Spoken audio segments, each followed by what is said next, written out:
His boring life neared its blood-soaked end, but one thing still weighed on his mind: the bloodstains on that adventure book. Lying there bleeding, the young man felt his entire existence had been completely pointless. It truly lacked something fundamental right up until the bitter, bloody end. "I will never see this moon," she thought grimly.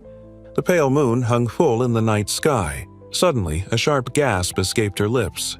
Confused, the young woman instinctively reached up and scratched her messy hair. She sank back onto the bed, a familiar weariness washing over her. Not again. 2 bloodied figures, a life both hers and not.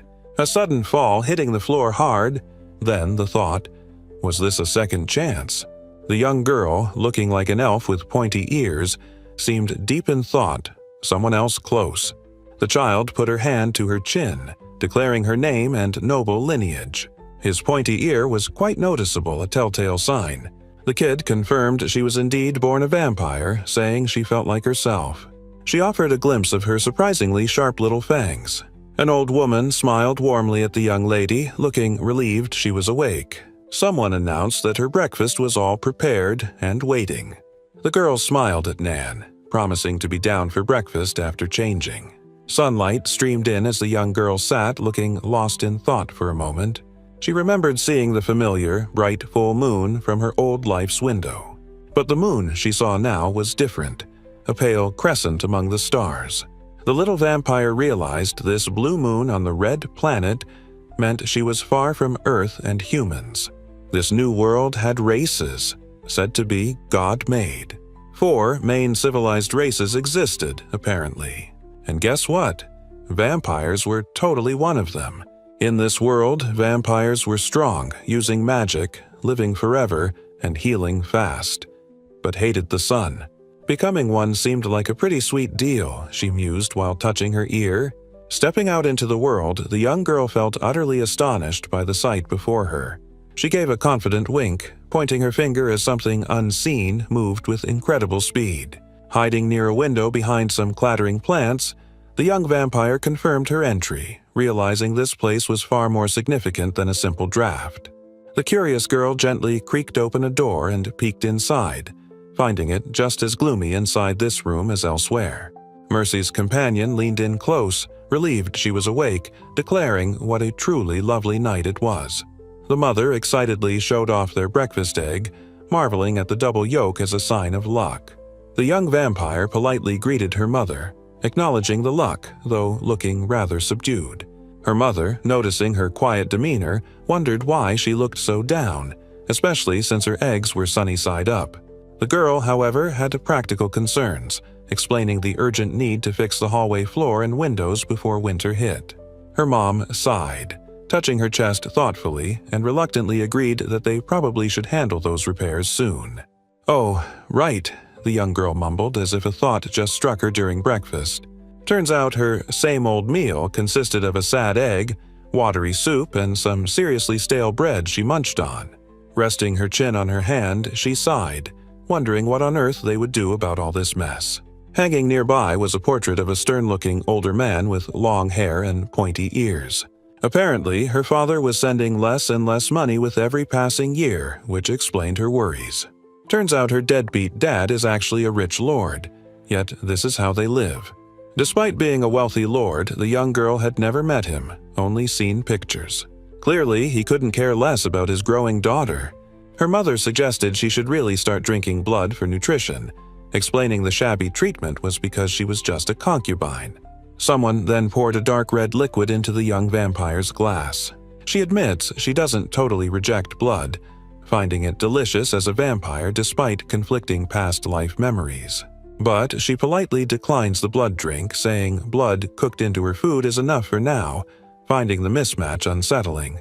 Holding her sad, stale bread, the teenager notes that chewing hard foods stimulates the brain, boosting alertness, focus, and balance. Her mother gives her a strange look, wondering where on earth the young lady learned all that technical information. The girl looks down, covering her mouth, mumbling that explaining her past life memories would just be way too much trouble. The young lady covered her mouth, looking like the cat that got the cream, as her mother reacted with utter surprise. What had her so shocked and red-faced was a tiny rat right there on the plate, apparently having something important to say. Her mother totally freaked out, flailing limbs everywhere and sending a glass flying as she let out a horrified shriek. Holding her breakfast, the young girl calmly instructed Nan to check the pantry because, seriously, mice eating their meager food supply was unacceptable. With things settled, the young vampire politely announced that she would be excusing herself now, leaving her mother looking slightly puzzled. Mercedes Grunewald figured despite their crappy manor life, they just barely qualified as heirs. The real issue, she thought looking at the grand but empty room, wasn't a legal heir taking the name. It was about what happened once her absent father actually decided on an heir. Yeah, seriously, what kind of fate awaited their little family then? And just like that, the little rat from before was presented on a plate, looking quite pleased with himself. The young girl sat the little rat down and sternly warned it about making the wrong choices next time. With a rapid blur, the tiny mouse darted away, squeaking its defiance or fear. Her distinctive, pointy ear stood out, listening intently after the creature's escape. She stood there, a moment of realization hitting her about the bizarre scenario. Why exactly was she disciplining a rodent? A dark, unsettling splatter appeared on the tiled floor nearby. That life met its abrupt end. Tripped on stairs, she fell to death. Zero honor, just a dumb fall. The young lady recoiled internally, recalling her truly terrible, undignified death. Standing outside, she clutched her head, stressing that survival was paramount since another rebirth wasn't guaranteed. In stories, vampires are undead immortals. She walked through the dark graveyard by lantern light. But her reality might be totally different. Considering vampires can actually have kids, the young girl realized their lives faced an end in this world. To escape possibly dying from poverty, the young vampire knew she needed to get to work fast. Thankfully, there's a job in this new world open to anyone, no matter who they are. It's the dangerous job of seekers, exploring deadly dungeons for treasure, and for the young vampire needing quick cash, it's her only option, even if it means risking her life. But she knows her past life knowledge isn't enough if her current little body can't keep up with the danger. It really boiled down to one simple thing she had to do. Puffed up cheeks and determined eyes, she declared her one and only plan: get stronger. Determined to get stronger, the young girl started her training under the moonlight, deciding this exercise was up next. She thought about stories where vampires possessed immense, monstrous strength, hoping she had it too, resolving to give it a shot. With a deep breath, she began pulling with all her might, putting serious effort into the task. Despite her best efforts, the heavy weight remained stubbornly on the ground, having moved not an inch. The rope twanged back with a snap, sending the young vampire recoiling backwards, the weight still firmly in place. Her eyes narrowed slightly in frustration. Lifting the heavy weight wasn't happening. Turns out she's stronger than a human kid, but yeah, not even close to an adult yet. So she just hung there on the rope, the weight still stubbornly refusing to budge off the ground. Next up, the young vampire decided climbing the rope would build much-needed muscle and grip strength. Clenching the rope, she knew training was cliché hard, but keeping her chin up was crucial. The young vampire struggled on the rope, muttering about other stories, overpowered heroes, then quickly correcting herself. She slumped against the tree trunk, taking a moment to catch her breath, clearly exhausted. Her pointy ear twitched as her expression settled into one of resolute determination. Kneeling, the young girl gazed across the dark landscape toward the distant lights under the blue moon. Her sharp eye reflected the night sky, filled with purpose and focused on the road ahead. Climbing this tree felt oddly nostalgic for the young vampire, her first time ever. Elsewhere, hands in a bunny hoodie traced lines on a complex, ornate book. Flipping pages revealed intricate maps and diagrams studied carefully. A different person with dark hair pondered ancient sword names like Ascalon. Then, a cascade of numbers and stats appeared, detailing specific attributes. The young vampire remembered the name Excalibur. Perched on a branch, she listed more. Durandal, Clayam Soleil, Thor's hammer, she mused, wondering why she still remembered all this useless stuff. As kids, you just have fun and dream big, never thinking about what's useful later. But growing up means facing reality, hitting setbacks, and learning the limits of hard work. Life just happened on boring streets. Survival was enough, she told herself. Dying was empty, no feelings at all. Turns out, without challenging yourself, you literally experience nothing significant. The young vampire, looking up, knew this life demanded risking it all for growth. The young girl looked up with determined eyes, ready to push her limits. Suddenly, perched on a branch, she gasped as it let out a worrying crack beneath her. The branch groaned and snapped, and she frantically pleaded with the breaking wood not to give out. Her eyes widened in panic, recalling Nan mentioned vampires could use magic, specifically fly.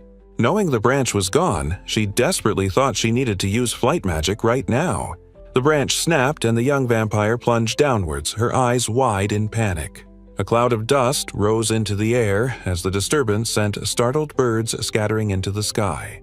The girl lay in the debris, letting out an "ugh" as she covered her head, clearly hurt. She realized her leg took the impact, but her head was thankfully protected during the fall. The young lady blinked and winced, acknowledging the pain with a simple "ow," but felt relieved to be alive. She landed hard, her leg twisted at a terrible angle on the ground. Tears welled up as the young girl panicked about her future, surgery, and definitely needing money. But wait. Despite the horrible injury, she realized it weirdly didn't actually hurt at all. Her skin just stuck itself back together, and the bleeding surprisingly stopped right there on her knee. He stared in disbelief, concluding this miraculous healing had to be a vampire ability kicking in. She sat up, her leg steaming as it healed incredibly fast. Probably why vampires live so long. Taking a deep breath, the young lady braced herself for what came next. Here we go. A violent snap echoed as she forced the bone straight, a dangerous maneuver with the skull symbol warning of risk. Lying back, she admitted it didn't hurt, but messing with her own wound felt incredibly gross. Propping her leg with a makeshift splint, the young vampire mused about having healing powers. Sitting high on a branch, she looked down at her quickly healing leg. Her mind went to how muscles grow stronger after breakdown and rebuilding. Could she somehow apply that regeneration concept to boost her healing powers? The implications hit her. That kind of ability could be ridiculously broken. A sudden chill ran through her, making her shiver uncontrollably at the thought. She grimaced, wondering if she was totally losing it after that healing weirdness. Undeterred by the fall, the young vampire began scrambling back up the rough bark. Reaching upwards with renewed determination, her hand stretched into the dark night sky. Her fingers strained, reaching directly for the big, inviting full moon overhead. Mercedes looked up, gaze fixed firmly on her brightly illuminated goal high above. Reaching up into the night, the young vampire acknowledged her hand was still so small. With hands this size, she knew there was little she could grasp, unsure if she'd find riches or purpose. But the girl declared fiercely she would live, giving this new life absolutely everything she had. Looking back towards the full moon, she resolved her own moon would become full too. After all, the moon just before full is the moon of waiting nights, spent eagerly anticipating tomorrow's peak. In her past life, she never found anything she genuinely cared about and never thought anything was fun. She couldn't find fun, so she decided to live efficiently. Watching others enjoying themselves just made her life feel boring in comparison. Looking out over the city under the moon, the young woman felt like her own moon. Her life's fulfillment was never truly full. Plummeting downwards from the heights, her life hurtled towards its anticlimactic end.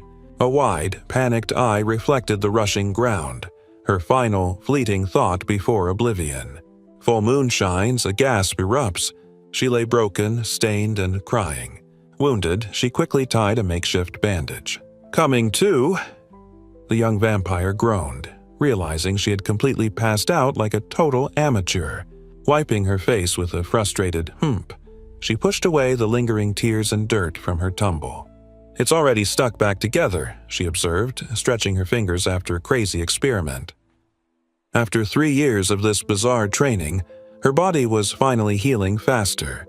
But even with regeneration, passing out from blood loss left her vulnerable. So, the cautious vampire planned her training, avoiding her neck and wrists obviously. A silent moment of reflection followed. Realizing the risks of her training, she decided she needed to hit the books on medicine for real. Accessing certain advanced resources required visiting specific large structures in the world. Unlike a common house, this place had rare resources like the vast library she now explored. Poring over a thick book, the girl absorbed critical knowledge about blood vessels and the most dangerous kinds of bleeding. Her finger traced the lines, discovering arteries were deeply protected vessels located near the skeleton. Studying a skeleton, the young woman pondered vessels located deep within the bone structure.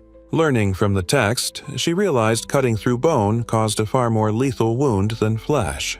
Slamming the dense medical book shut, the girl resented needing this knowledge because death was always on her mind. Her gaze lifted towards the towering shelves, catching sight of something unexpected higher up. A hand reached out, fingers sliding towards a large, elaborately locked book tucked away on the shelf. Reaching for the fancy locked book, she wondered if this held the way of magic, Sitting intently, the young lady had devoured every book in the manor library looking for any useful info she could find. But this magic book alone remained stubbornly padlocked, bearing a frustrating warning only those qualified could read it. Holding the mystery book and a hamster, the girl felt frustrated. Qualified is way too vague. She wanted magic, now. Suddenly, her eyes widened in absolute surprise. Huh? The young lady looked startled and annoyed, demanding why the hamster was back after she'd let it go earlier. Just as she yelled, the little creature started gnawing and pulling furiously at the locked book, making the girl protest. Her eyes widened in disbelief, hearing a sudden, impossible little snapping sound right there from the lock. Standing proudly on the book, the little hamster clutched what looked like the broken key or lock piece, proving the impossible. The girl stared at the rodent, internally wondering if it was really okay to gain access this way. Shocked mice were apparently this destructive. Still, the question lingered in her mind. Guess a mouse wouldn't get it anyway, she sighed, watching the critter chew the lock. Mice totally love hard stuff, apparently. She knew she couldn't count on family for strength or magic, needing to figure it out herself. The young lady sweat dropped, realizing the little guy wasn't helping her but just liked chomping on metal. What an idiot she was. High up on a ladder, the girl finally dove into the forbidden magic book, utterly engrossed. The girl absorbed the magic book's opening lesson. Power was accessible to everyone here. But the book clarified that natural magic aptitude totally varies from person to person. She learned magic involves 4 basic elements: earth, fire, water, and wind. Oh, right, the young woman thought. This elemental stuff is totally standard fantasy novel trope. Wait, only 8 total elements exist? She realized there were no normal or dark types, just these ones. The book showed the 8 elements: fire, earth, water, wind, and elements derived from them like light, metal, ice, and lightning. Holding the magic book, the young vampire dramatically declared she couldn't control her darkness within, as the hamster just stared. Annoyed by the persistent stare, she told the little creature to cut it out and wondered what the book's next lesson was. Turns out, the book explained a single person can only master maybe 2 basic elements. 4 if you count the subtypes. Sitting high on the ladder, the young lady continued her intensive reading, now delving into summoning magic. The young vampire figured fire and water were best for seekers, easy to attack with. Noting subtypes seemed simpler than her past life games. But the book said magic was mostly for support roles, and she definitely didn't want Earth powers exploring dungeons solo. Flipping the page, the kid wondered how she was even supposed to awaken her magic powers in the first place. An illustration showed meditating in places tied to your element, focusing to feel the energy. The teenager's eye gleamed with fierce concentration, ready to feel the energy and get this magic thing going. Holding the magic book, the young lady felt confused. The instructions were totally vague, but trying was the only way. Ready to get going, she grabbed the magic book, knowing you can't start anything without taking that first step. Suddenly, her mother burst in, telling the young vampire to stop reading and go to sleep already. Caught red-handed, the girl quickly claimed she just meant she was heading back to reading. With a final wave and "good night then," her mother left her alone with her book and nocturnal habits. The young lady quietly walked down the dark hallway, leaving the library behind. She cheerfully bumped into Nan, who politely asked what her lady needed. The young vampire internally expressed relief, thinking how bad it would be if her mother knew about her training. Showing a picture, she and Nan smiled, discussing getting an adorable cat someday. The girl stepped out through the manor's main entrance into the dark night. The next night arrived, bringing the full moon. The young vampire, lugging a massive, heavy bundle, started her nighttime journey, struggling a bit. From inside the manor, her mother watched her little girl haul the absurdly large pack into the night. Meanwhile, her mother held the locked magic book, finding the young vampire's little attempts at secrecy absolutely adorable. The determined young lady disappeared into the surrounding darkness, her oversized pack a lonely silhouette against the trees. Struggling with the heavy pack, she declared she'd finally found the perfect spot. Meditating for each element separately would just be totally inefficient, she decided, patting the ground. But standing in this clearing, Mercedes saw it had all the elements needed for magic training. The young woman sat cross-legged, eyes closed, ready to meditate and unlock her powers. The little fire burned steadily nearby as she focused her mind. Powerful energy swirled through the clearing, rustling plants and water. That same unseen energy swept over the young vampire, her eyes closed. The bright full moon hung high, marking the long, silent hours. Still sitting by the fire, she focused intently, waiting to feel something. A few hours later, panic flooded her face, sweat beading up. Curled up in frustration, the young vampire couldn't feel a thing, not even her feet. Doubt crept in, wondering if she just wasn't qualified for magic after all, but quickly pushed it away. Mercedes pushed herself, thinking starting young should make awakening her magic abilities faster. Then it hit the young woman. The magic book mentioned individual aptitude, and maybe her parents' abilities mattered too. Meanwhile, her mother, looking like a total menace, smiled darkly, asking if someone wanted to know about Lord Bernhard. Huh? The young girl felt like she had just stepped into a minefield by asking about her father, wanting to know what kind of guy he was since she only knew him from pictures. Her mother sighed, offering to tell the basics about him but insisting he was still her father, which the girl immediately shot down.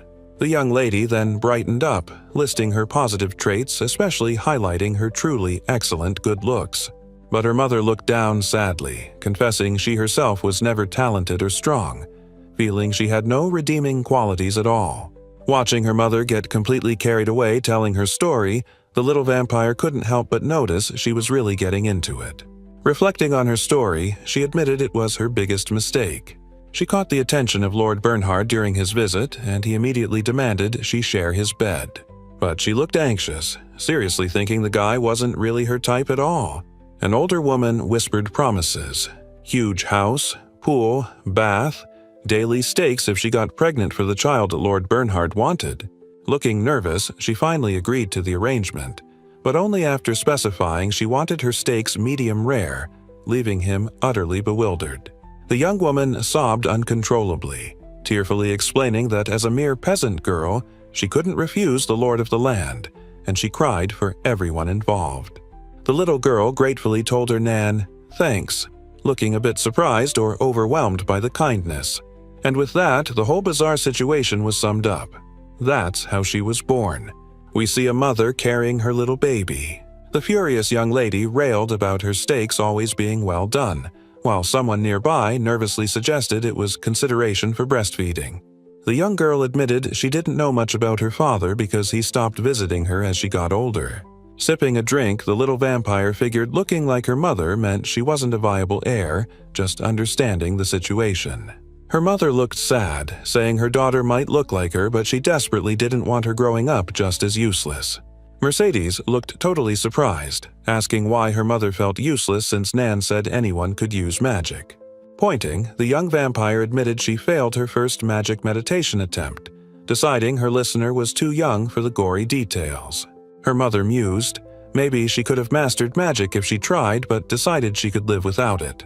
The young girl, looking surprised, asked for details, finding it interesting her mom could fail too. Her mother sighed, saying others might call her a failure, but insists that's not how she sees herself. When the teenager tried meditating to awaken her magic, none of the standard 8 elements felt like they fit. Turns out your magic talent matches your natural affinity, and what you imagine during meditation offers clues. The young vampire asks her mother what she imagined during her own meditation attempt. Her mother replied dreamily that she imagined flowers during her meditation attempt, but she found it a bit strange, musing on what that could mean. The young lady pondered if her own potential magical affinity was somehow tied to beauty. Others fawned over her, calling her adorable while she declared staying pretty meant never having to lift a finger. She bit her finger thoughtfully, deep in silent consideration about her mother's words. Her mom then totally broke the tension, grinning and asking if she really thought any of that was serious. The poor kid groaned in frustration. Back in the dark woods, the truth about magical aptitudes was definitely not so clear-cut. Sitting by the fire under the full moon, the girl pondered that maybe her magical affinity was just something nobody had researched or written down yet. Feeling utterly frustrated by her lack of progress, the little vampire just hung her head, flushed and exhausted. She lay back exhausted, muttering that rushing this was making her too scatterbrained to even meditate. Just trying too hard, her eyes drifted upward towards something in the night sky. She always found herself gazing at it, that big bright thing. It was the moon. But according to one of those dusty library books, it wasn't actually called the moon. No, that glowing orb above the trees was known here as Eden, the blue planet. According to myths, gods came from Eden on a ship long ago. The red planet was unlivable, but they fixed it with a miracle. So, the gods lived on Eden? She wondered, musing on the myth and why they would ever leave their blue planet. Lying face down amongst the scattered sparks of energy, the young vampire felt utterly drained from the attempt. But then her eyes snapped open in utter shock as something unexpected happened. What the? Surrounded by light, she realized her affinity wasn't just Earth, but tied to a celestial body, the moon itself. Stunned, the young lady wondered aloud if her magic affinity was like Earth. A shocked gasp escaped her as she realized, wait, it's really Earth? Sitting back, the girl accepted her new Earth affinity, apparently having a major spiritual awakening thing going on now. Consulting the magic book, it laid out clearly that according to the Way of Magic, Earth, magic was up next, and she stood ready, channeling the energy with focused intent. This newfound Earth magic granted her the wild power to completely reshape the terrain. The young woman's gaze narrowed with intense focus, palm reaching out to direct the raw power. Or, if she preferred, this ability could utterly split rocks and the very Earth itself. Her hands simply rose, commanding chunks of debris to float magically in the air around her. Turns out, this ability also let the little vampire unleash certain devastating spells using the Earth itself. With Earth magic, you could unleash attacks just like Stone Edge, launching sharp rocks at whatever you didn't like. Landing hard with a stomp, the young vampire channeled the Earth's power into her foot. Looking pleased with the result, she declared that about did it, recalling the book said anyone could use magic. And somehow, this little girl totally mastered sensing Earth energy in an instant, creating jagged rock formations around her. However, reaching out to touch the rough stone she'd created, something felt slightly off. The young girl blasted the created rock, it simply crumbled away, utterly useless. She realized that while Stone Edge looked like an attack, it does zero damage with soft rocks. The teenager could manipulate the terrain, making crevices and bumps, but learned it was risky depending on the landscape. Sitting down beside the hamster, she mused this new power was totally pointless if it didn't help her seeking. Her eyes widened, remembering her mother's utterly random comment about flowers. There must be some way to use Earth magic effectively, maybe making things hover. Suddenly, the hamster's presence and the cosmic view made sense. Earth magic stems from the planet itself. Wait, that floating force she used for rocks and stalagmites, it's gravity. Then she wondered, what if she took that Earth energy being directed outwards, and instead focused all that incredible power inward onto herself? Focusing the raw power inward, the young girl unleashed a powerful surge of energy around her. The intense strain brought tears to her eyes and beads of sweat to her brow. But the force was too much. Her leg twisted painfully amidst the scattered rock shards. Gah! Crumpled onto the shattered earth, the exhausted girl gasped for breath, panting hard. Then came the sudden realization. This earth magic wasn't rock control, it was totally gravity manipulation. After the painful failure, the young vampire decided to try the opposite trick with her gravity power. Instead of crushing herself, the girl managed to make her feet lift right off the ground. Suddenly, she found herself looking down at her old manor house under the night sky. Wow, getting home was way faster than expected, the young lady mused, high in the air. That gravity control, especially flying, will totally be clutch for seeking, she thought with a smile. Under the bright full moon, the young vampire used her power for a massive leap off the roof. But the thought of landing made the young one shudder, recalling the ignoble fall that ended her previous life. Despite the fear, her feet touched the roof tiles with surprising softness and control. Standing high up, the young girl looked down, realizing how much this new power changed things. Standing under the moon, she set to work, carefully prying loose a roof tile with a sharp tool. The young girl finished fixing the manor roof herself, relieved they wouldn't have leak problems anymore. With the house secured, the young woman thought, maybe it was finally time for her to leave and go out on her own. 5 years passed training to be a seeker. Also, the girl could provide for her mother and Nan back home. The young lady pondered if marrying a noble might actually be a safer way to ensure her family stayed happy and secure. Being a seeker was incredibly dangerous, and she knew if she died, her family would lose their family ties and have nowhere left. The young vampire knew the danger, but couldn't wait to head into the dungeons anyway. She liked to think she was different now, yet sighed, still having that same cold heart as before. Down below, Nan spotted her on the roof, calling up in surprise. The little lady replied she was indeed up there, but the helper panicked, shouting for her to come down. With a casual hop off the chimney, she simply promised she'd be right there. The young girl apologized for scaring Nan by flying, admitting her old helper taught her vampires could fly, though not everyone could. Her face warmed, surprised the lady had mastered magic so young. She insisted she was quite all right now, thank you. Then Nan gently mentioned the girl might be nearing her perpetual age soon, whatever that was. The young vampire's eyes widened in confusion, repeating, "My perpetual age? Apparently, it's the age vampires stop growing, though the exact mechanics are a total mystery." Nan explained reaching that age sooner lets you become stronger, apparently. She added it usually happens as an adult, but appearance and skills mean nothing as it varies. The old helper then confessed with a laugh she was unfortunately exactly as old as she looked. The young lady looked astonished, wondering if someone older looking could possibly be younger than her mom. Putting on her spectacles, Nan declared, these glasses were proof she hit her perpetual age later in life. The young vampire recalled reading vampires have amazing eyesight in a medical book. Her companion confirmed it's true, adding hardly anyone in town wore glasses. Still, she explained that prolonged sunlight exposure seriously messes up vampire eyes. That damage makes even low light hurt, but Nan confirmed special glasses totally block the sun. She mentioned they're only needed for rare daytime trips, which is why you rarely see them. Nan explains her lack of skills meant she had to work extra hard.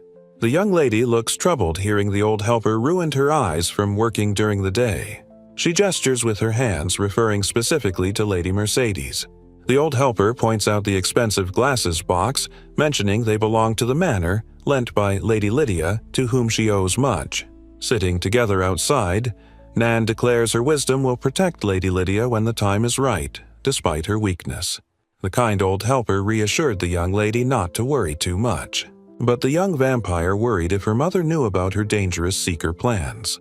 Suddenly, her mother appeared outside, telling the young vampire not to worry about them anymore. The girl paused, asking if her mother wasn't going to stop her from leaving. Her mom smiled, saying she could sense strength and knew her daughter had gotten really strong. Turns out her mom knew her plans all along, thanks to the training books left lying around, making the young girl gasp in surprise. Her mother wished for her daughter to live truly freely, unlike herself, whose poor luck felt thanks to a certain bastard.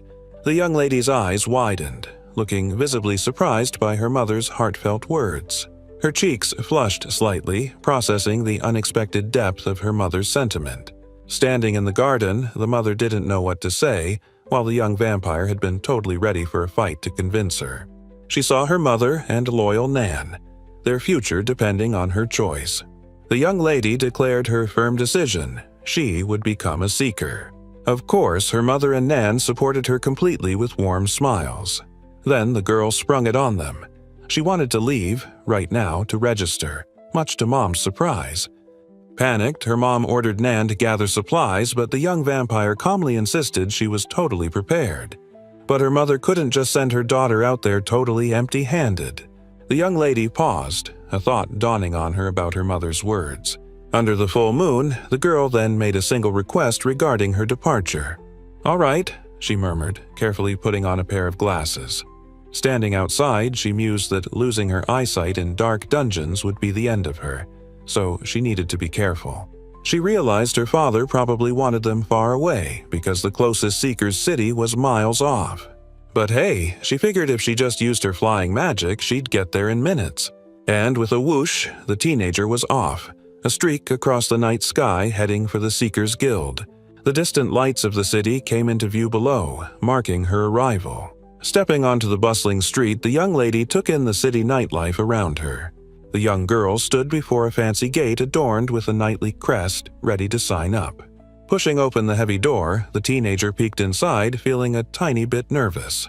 Inside was a massive hall filled with people, weapons displays, and a seriously grand vibe. She couldn't help but gasp, utterly blown away by the sheer scale of the place. The signboards hammered home the brutal reality. Seekers explore unknown lands.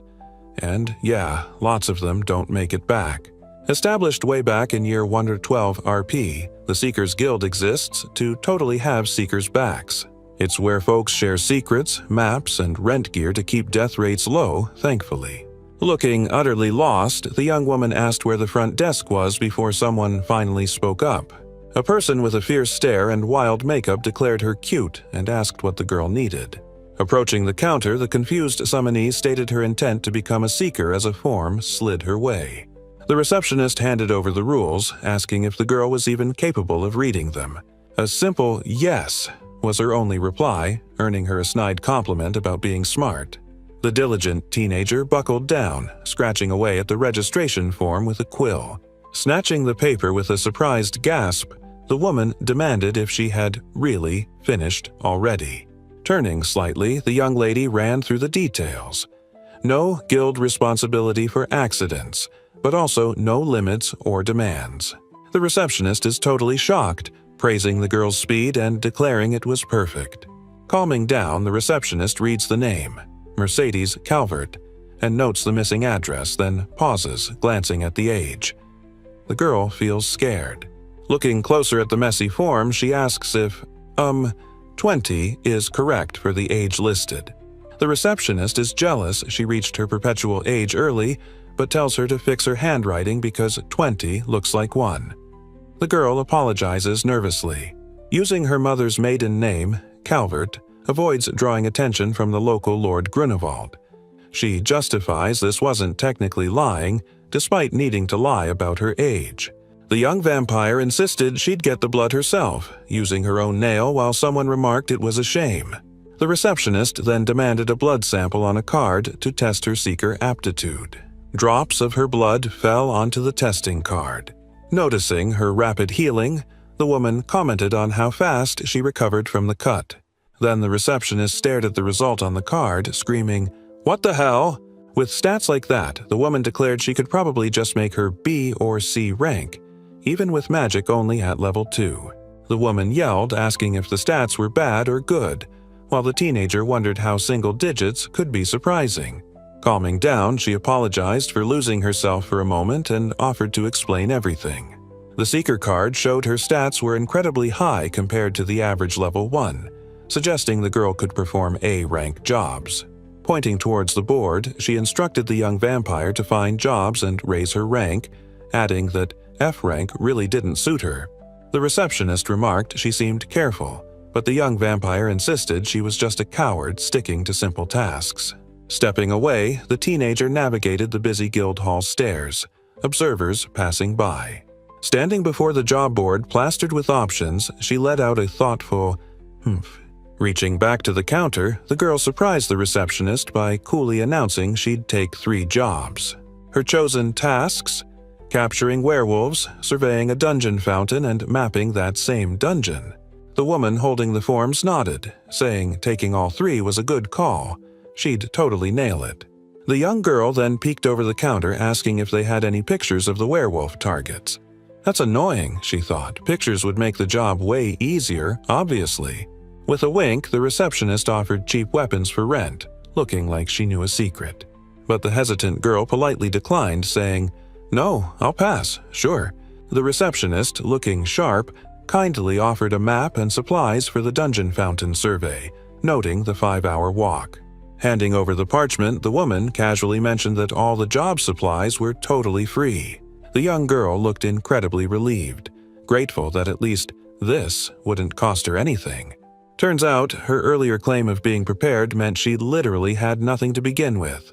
Stepping back outside, she admitted that while cheap gear was tempting, being totally broke right now made it impossible. From this moment on, the young vampire resolved, everything depended on her. The girl darted out into the night, relying only on herself and her wits now. Right. Mercedes hadn't explored the city properly yet, figuring the pet shop was this way according to her map. The young lady walked past a busy market stall, the smell of fresh goods filling the air. Piled high were vegetables, a sign nearby reading 188. Wearing her new glasses, Mercedes held the card, musing that she had always wondered about this new world. Apparently, numbers here are base 10 and use good old Arabic numerals, she noted from the card's information. She hadn't found anything in the library suggesting countries developed like India or Arabia. Looking at the folks around her, and looking around again, the young lady thought about this town specifically. It sure looked different from home, with weird buildings bathed in the moonlight. The town looked like old Germany, but it felt too perfect, like a weird Renaissance festival somehow. It felt like they just rebuilt the whole medieval town using suspiciously modern tech. The young vampire's gaze was intense, taking it all in with sharp eyes behind her glasses. Holding her new card, the teenager just thought, still, acknowledging the strangeness. Walking along the street, she knew it didn't matter if it bothered her. This world was just the way it was. "Here it is," the young lady announced, arriving at the Half Moon pet shop. She pushed open the door, looking totally thrilled to finally step inside. Whoa, there were so many furry creatures inside, milling about. Mercedes saw they had Cerberuses and Orthruses. Mythological nightmares, but honestly, these little monster babies were kinda cute. Then the teenager spotted a werewolf Blau sleeping there, instantly recognizing it from her old world's knowledge. A sign inside advertised the perfect adventuring companion, highlighting how friendly, smart, and helpful they are. The young lady decided working solo was better, but maybe a pet could join her instead of a group. Then she saw a small furry creature yipping enthusiastically at her from behind a fence. Its eyes sparkled wide and bright, looking absolutely adorable up close. The little creature sat up, radiating pure, fluffy cuteness and sparkle power. Feeling utterly overwhelmed, the young girl reached out, tears welling up. Her eyes teared up even more, the emotion simply too much to handle. Looking down at the barking creature, she had to tell him she couldn't buy him. She was completely broke. A tear rolled down her cheek as the teenager struggled with the tough reality. Hearing the bad news, the little creature slumped down, letting out a sad whimper. Thinking about the sad creature, if she gets enough money, she'll definitely consider buying him. Standing by the city gate, she knew flying, befreien, meant minutes to the dungeon, not hours by carriage. With a determined look upward, she declared it was time for her first job. Her destination, Stark Dungeon, a creepy, overgrown ruin swallowed by the forest.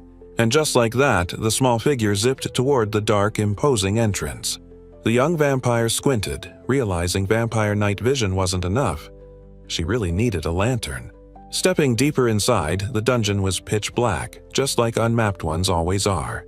She looked at her map, thinking she could get light from the settlement if only she had any money. A pointing finger showed settlements are built outside most dungeons, vital points on the map. Seekers use these tent cities to rest and grab supplies before diving into the darkness again.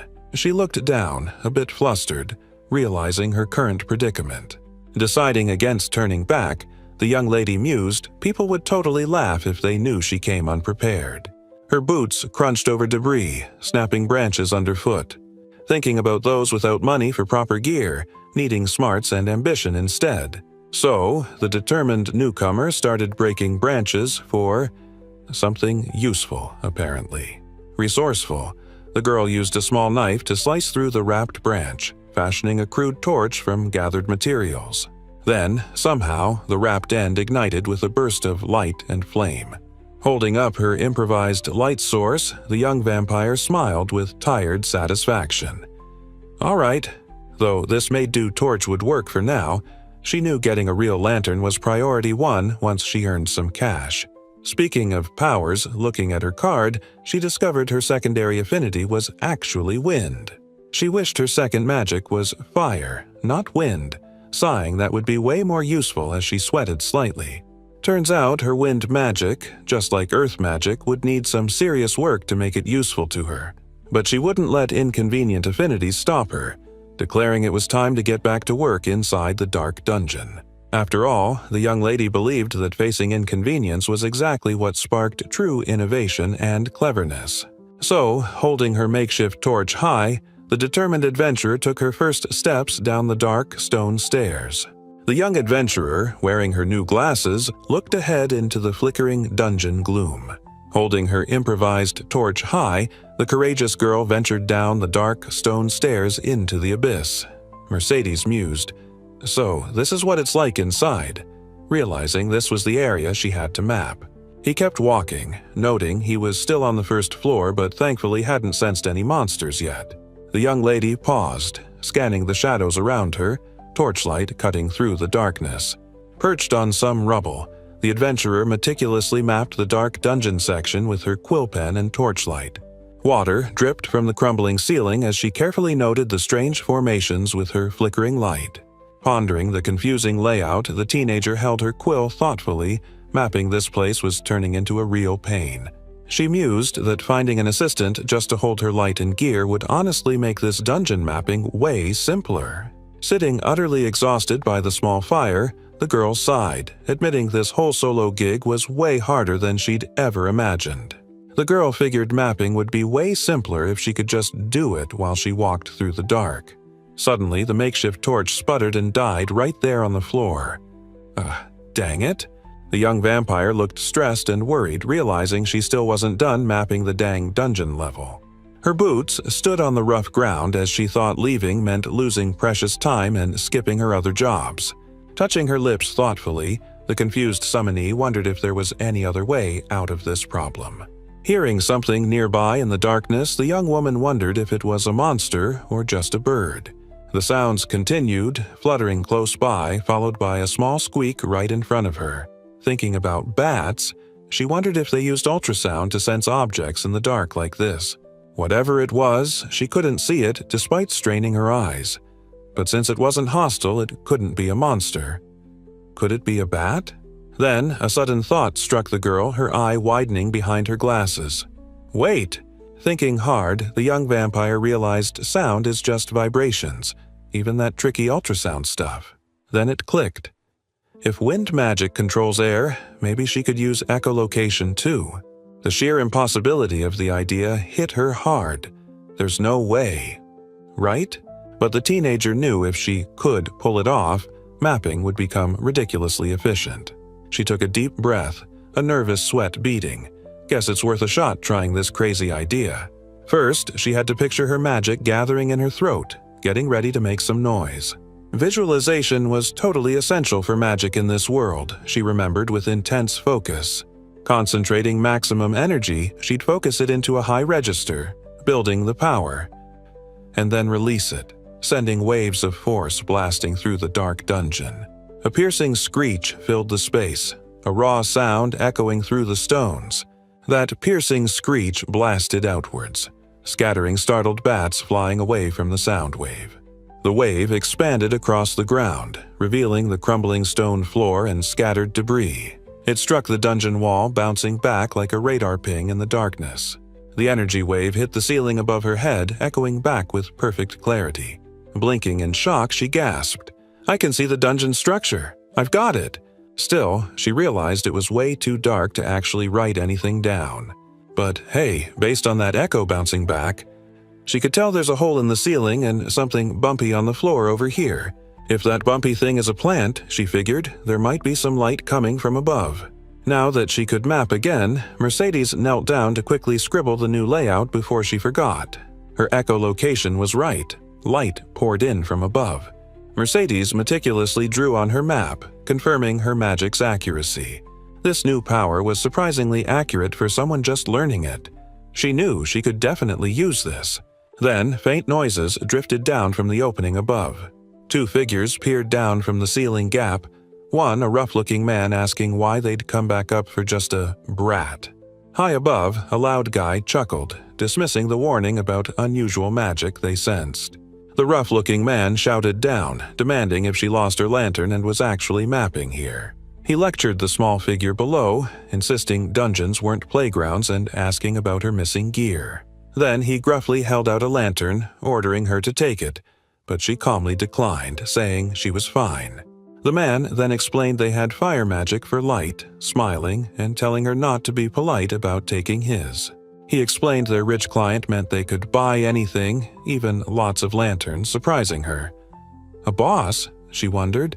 Looking worried, the young vampire then asked if they were actually planning to go all the way to the deepest level. His cocky partner boasted yes. They and other famous B-rank teams aimed for the bottom, while the annoyed guy muttered she was just a brat. His partner, now looking utterly shocked, sincerely apologized for not realizing she was such an incredible seeker after all. With a sweet little grin, the young lady decided, in that case, she'd go ahead and totally take that lantern. The cocky guy with pointy ears offered blood, calling her cute, while his dark-haired companion yelled at him to cut it out already. That more serious man warned that once she entered the dungeons, her fate would be entirely in her own hands. Sitting with him, the young lady was told point-blank that dungeons were all about taking or being taken, for both treasure and life. Then, with a sudden shift, the rough-looking man leaned in close, knife held menacingly, smirking he could just kill her. But the girl just smiled faintly. Her small hand effortlessly controlling the blade pointed back at him instead. The rough-looking guy stared in utter shock. She was actually grinning? What the heck? Oh, right, his dark-haired partner muttered as the pointy-eared guy panicked about getting separated and yanked him away. The young man just sweat dropped, clearly annoyed by his companion's sudden antics. Meanwhile, the little girl was simply beaming, looking utterly pleased with herself. Waving brightly, the overly cheerful guy slung an arm around his annoyed partner, telling her she'd make a great seeker someday. The young vampire stepped down the stairs. This path led to the second floor. Okay, back to mapping, Mercedes declared, reaching for her gear beside the lantern. It was pitch black down here, and the young lady couldn't see that group from earlier anymore. This might be a dungeon even F ranks could enter. But with no light, the teenager knew it was downright brutal. Down here, you needed lights and lanterns. They might as well be her only eyes in the darkness.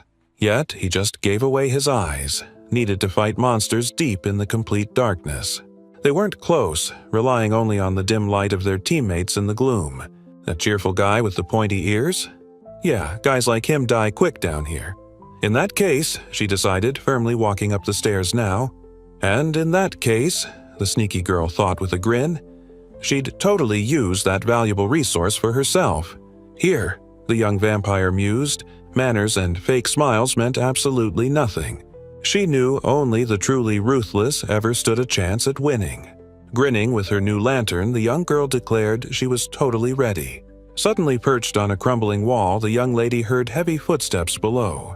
The girl held a small bottle, sensing something strange about those approaching steps. A massive force impacted nearby, scattering debris as the young vampire instantly knew what it was. Standing tall and terrifying amidst the dust was a giant, roaring creature. Definitely a dungeon. Monster. It let out a deafening roar, showing off its massive claws and razor-sharp teeth. The girl coolly assessed the ferocious monster, noting it looked scary but didn't feel like a real threat. Suddenly, blood splattered as a powerful strike impacted the creature at blinding speed. The young lady struck the monster with incredible speed, delivering a devastating kick. Blood splattered from the brute as her leg sliced through the air, a brutal follow-through. The creature roared, sent tumbling backward by the impact while she effortlessly moved through the air. She was suspended for a moment, having delivered the massive force, her form surprisingly agile. The sheer power of her kick sent debris flying, marking the ground where the monster landed hard. The powerful kick landed true, blasting dust and force from the monstrous creature. Blood flew as the impact point on its chest shattered, proving the monster was definitely hurting. The massive beast bellowed in pain and rage, shaking the dungeon floor. Despite the blood splatter, the young lady grimly knew she was prepared to lose an arm if needed. With intense speed, the determined seeker unleashed another devastating, debris-kicking strike. The monster bellowed in agony, its eyes zed out, definitely feeling that last hit. She kicked again, thinking without claws or arms, the beast was totally finished. The best she could do was end its suffering right there with a final decisive blow. A gruesome splatter of blood erupted from the monster as the final strike landed. And with a heavy thud, the monstrous creature crashed to the ground in a cloud of dust. The massive, furry beast lay dead, defeated, amidst the scattered rock and dust. Sliding down from above, the young vampire landed nearby, focused after the brutal fight. She looked at the fallen creature, relieved the dangerous thing was finally dead. Standing there, she noticed her clothes were totally covered in blood splatter. Oh! Her hands trembled slightly, stained crimson from the close call. Her hands trembled slightly, the grim reality of killing sinking in. Right, she realized this was actually her very first kill, even with mental prep. She knew she had to ditch all feelings and get used to this killing thing fast. This bloody path was her choice, and there was no turning back, only forward. Meanwhile, the full moon hung high above the familiar city buildings. Back at the guild, the young lady approached the counter where the familiar receptionist was relaxing.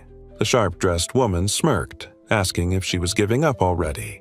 Calling her Hun, the receptionist insisted she was back too early, making the surprised girl ask why she'd assumed that. The receptionist gasped in utter shock, demanding what magic she'd used as the young woman presented the map and water sample. Recovering, she wondered if the flying trick from her wind affinity really got her back this quickly. The stunned receptionist gasped in disbelief, while the young girl calmly held up two fluffy puppies asking, "Also, what should I do with these?" The two little creatures yipped and barked, playing around happily on the floor. "I heard they were friendly, but this was more than I expected," she mused, learning pups are extra friendly. The sharp-dressed woman explained training these werewolf blouse when they're young makes fine, though time-consuming, partners. "Ah, I see," the young lady mused, realizing this meant it's a long-term commitment. "You thinking of taking a monster as a companion?" the sharp-dressed woman asked, adding, "You could capture and train a wild adult one yourself." Holding the water sample, the young lady blinked, asking, "You can train the adult ones too?" The receptionist confirmed with a smile that you definitely could train adult monsters and that different ones had different traits. They added that if you can beat an intelligent monster like an ogre in a one-on-one fight, it will serve you as a loyal vassal for life, or so the stories claim. Behind her glasses, the girl looked thoughtful, hearing that ogres only vow allegiance to one master their whole lives, so their loyalty never wavers.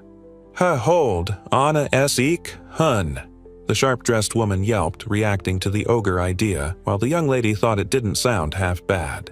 "Sking," she explained those strong monsters guard the lowest floors, doubting the girl could beat one alone. The young lady nodded, realizing if seekers easily got loyal monsters, teaming up would be totally pointless. Suddenly, the receptionist asked if she met a party, confirming her jobs were accepted, and the girl identified the one under Treen Industries. "That's why President Train's in such a rush to conquer the new dungeon," the receptionist explained, "since his business wasn't doing great lately." "Are you talking about those rumors?" she asked, "about conquering dungeons for riches?" "Ah, that's right," the sharp-dressed vampire replied, dismissively saying people treat it like a fairy tale. But real seekers do conquer them, she explained, returning home with all sorts of treasures displayed in these portraits. They also say there are items so valuable. Riches doesn't even cover the wealth they bring. The young lady's eyes gleamed behind her glasses, processing the incredible potential fortune.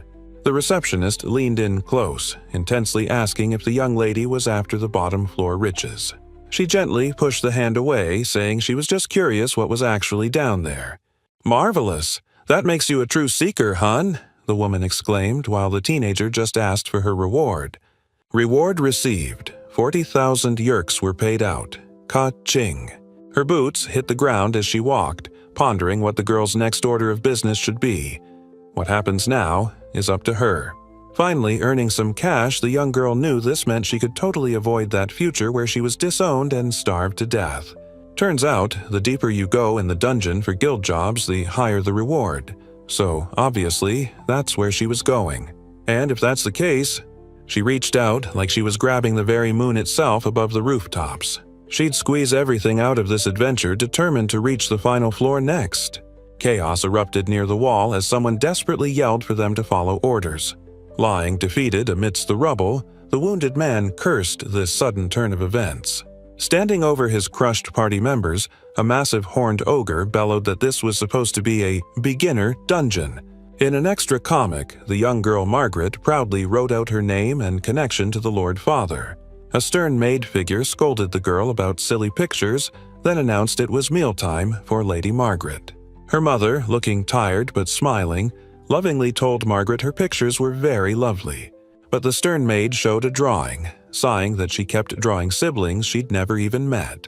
Margaret protested loudly to her mother, insisting she had to eat too. The maid replied stiffly, instructing someone off-panel to bring the food over to Margaret. The young girl then received her meal on a plate, being addressed formally as Lady Margaret. The stern maid declared everything they had, even her own loyalty, was only for Margaret Grunewald. The girl's eyes widened as she heard the little food they were given wasn't even enough to share among everyone. She just sat there quietly at the table, the clatter of dishes echoing the heavy truth. The young girl aggressively munched her food, insisting she totally understood the situation already. Her mother lay weak in bed, looking thinner every day, and she couldn't do a single thing to help her. Tears streamed down, clutching stale bread.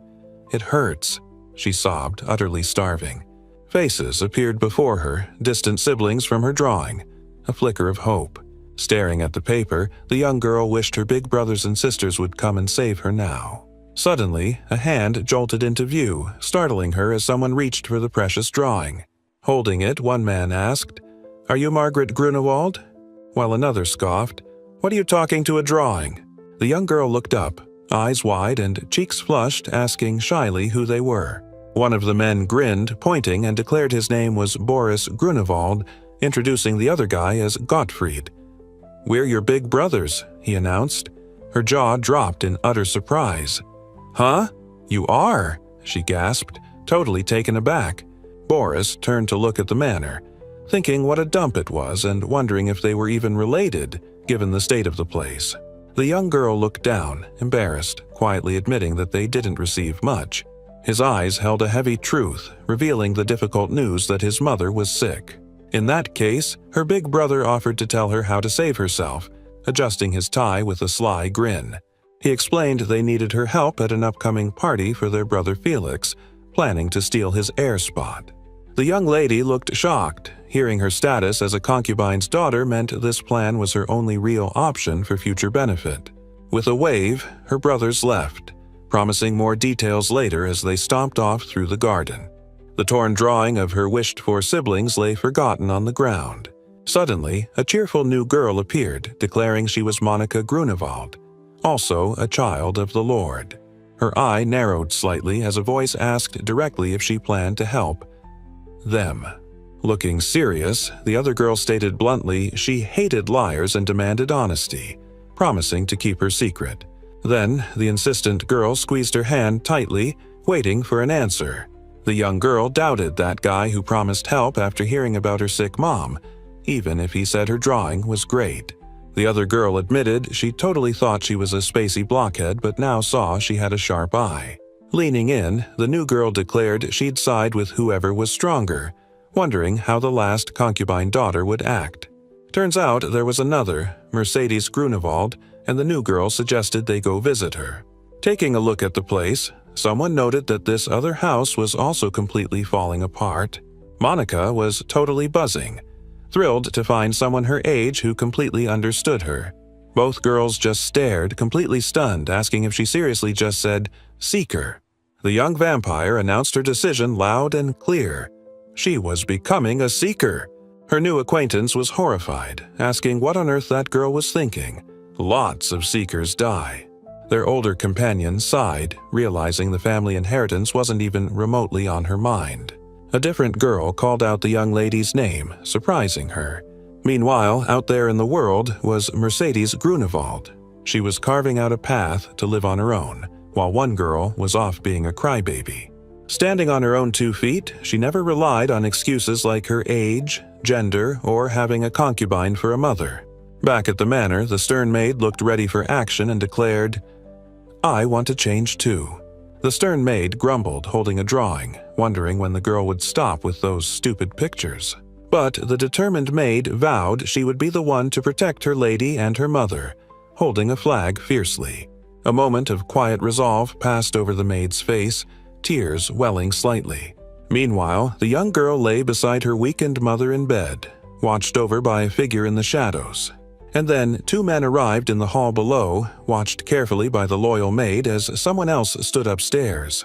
Following her resolve to go deeper, she slid the paper forward, declaring, "I'd like to take this job." Back at the guild after a few days exploring, the sharp-dressed woman winked, welcoming her warmly. Turns out the young lady used her first paycheck for some sweet new gear: dragonhide armor, tights, and durable shoes for dungeon life. The receptionist totally loved her style, saying prioritizing mobility over heavy armor was smart thanks to her awesome regeneration. Holding up the next job paper, the sharp-dressed woman warned the mapping task required going much deeper into the dungeon. She figured her skills were best suited for this job, and carrying her own bags was a hassle, so maybe a monster companion. Her enthusiastic guild receptionist beamed, offering a blood bundle for the tricky lower dungeon levels, insisting she'd totally need provisions. But the young lady calmly replied she didn't need blood, pouring out her own provisions right there. Small, dark pellets tumbled onto the paper with a soft sound. "Is this poop?" the shocked receptionist stammered, while the young vampire simply asked the awkward question. The young lady held up a bag, explaining these were totally supposed to be chocolate cookies she made, but someone immediately shot that down. They explained that while nutrients are important, using normal food is a faster way to get what you need, but apparently not many vampires buy something. Reflecting on that, the girl figured there wasn't any actual chocolate like she knew here. But turns out cocoa itself has been around forever, used as medicine, while solid chocolate only got invented way later. Back at the market, she was honestly surprised to find cocoa beans were dirt cheap, totally different from her old-world expectations. Holding out the beans, the young vampire explained chocolate wasn't invented, likely because blood was just way more nutritious here. Making these chocolate cookies was a total pain, she mused, munching them beside some strange milking contraption and its giant occupant. They're conveniently preservable, sweeter than blood, easy to carry, and totally cheap, the young lady explained, making the bald man stare in shock. "What?" the receptionist roared, utterly flabbergasted, realizing there was seriously something strange about this kid. Calming down, the sharp-dressed woman confessed she couldn't give special treatment but didn't want her dying, kindly offering some mapping parchment. "Thing is, venturing into dungeons thinking it's a cakewalk usually means you never come back," she warned. "Yeah, you're right," the young woman admitted, promising to be careful. Stepping inside Stark Dungeon's first floor, she plunged into the dark with her lantern. Figuring she was on the right track, the teenager headed down the stairs to the second floor. From what she could tell, monsters didn't seem to bother showing up on the first floor. Since she had personally mapped this floor, she knew the quickest route through the darkness. Suddenly, a giant snake monster hissed, blocking her path with sharp fangs. But the serpentine beast was met with a blur of pure force right to its head. Her concentration was fierce, channeling power for the decisive strike. So yeah, beating second-floor monsters barehanded? Totally doable, she mused as the snake lay defeated. She held her lantern, needing a monster to carry her mountain of supplies. Specifically, she wanted one with actual limbs and, ideally, 2 legs to walk. Suddenly, a skeleton monster attacked, swords ready to swing. The young vampire moved like lightning, shattering its chest with a brutal kick. Its head went flying from the impact, the battle over in an instant. Catching the flying skull mid-air, she coolly stated she needed something with a brain. Taking a closer look, the skull's huge fangs were obvious proof it had been a vampire in life. Behind her glasses, the young lady's eyes were thoughtful, pondering the implications. Holding the skull she'd just caught, the girl knelt, her attention drawn to a massive sword driven into the rock. Standing firm, the young woman projected bursts of energy from her hands, deflecting an incoming force. Grabbing the sword from the stone, the young vampire felt totally justified not buying a weapon. She could, definitely, use this. Her boots fell heavily on the stone floor, moving onward through the dark. She reached the top of the stairs. This was the path leading down to the 3rd floor. The young lady knew monsters on the 3rd floor would be way stronger, so she needed to proceed with caution. Ahead lay the dark, ruined expanse of the 3rd floor, waiting. Standing on the 3rd floor, the young lady mused it felt like the last. Just with a higher ceiling, predicting floors get tougher, deeper down. Taking a deep breath and letting out a weary exhale, she decided it was time to get busy mapping this level like she was supposed to. Suddenly, the girl's eyes shot wide open in startled panic, as if hearing something utterly terrifying nearby. Still visibly shaken, she wondered aloud if the sound she heard was actually voices echoing through the dark ruins. But then, shaking her head, the young lady dismissed it as just her imagination messing with her in the spooky dungeon. But that sound wasn't imagination. Someone desperately cried out for help. Her face twisted in a panicked snarl, then sheer determination as she declared, "Or not," and swung her huge sword around. The adventurer moved with lightning speed, launching herself forward, blade ready to strike. Something hit her hard mid-lunge, making the young lady cry out, "Ah!" in pain.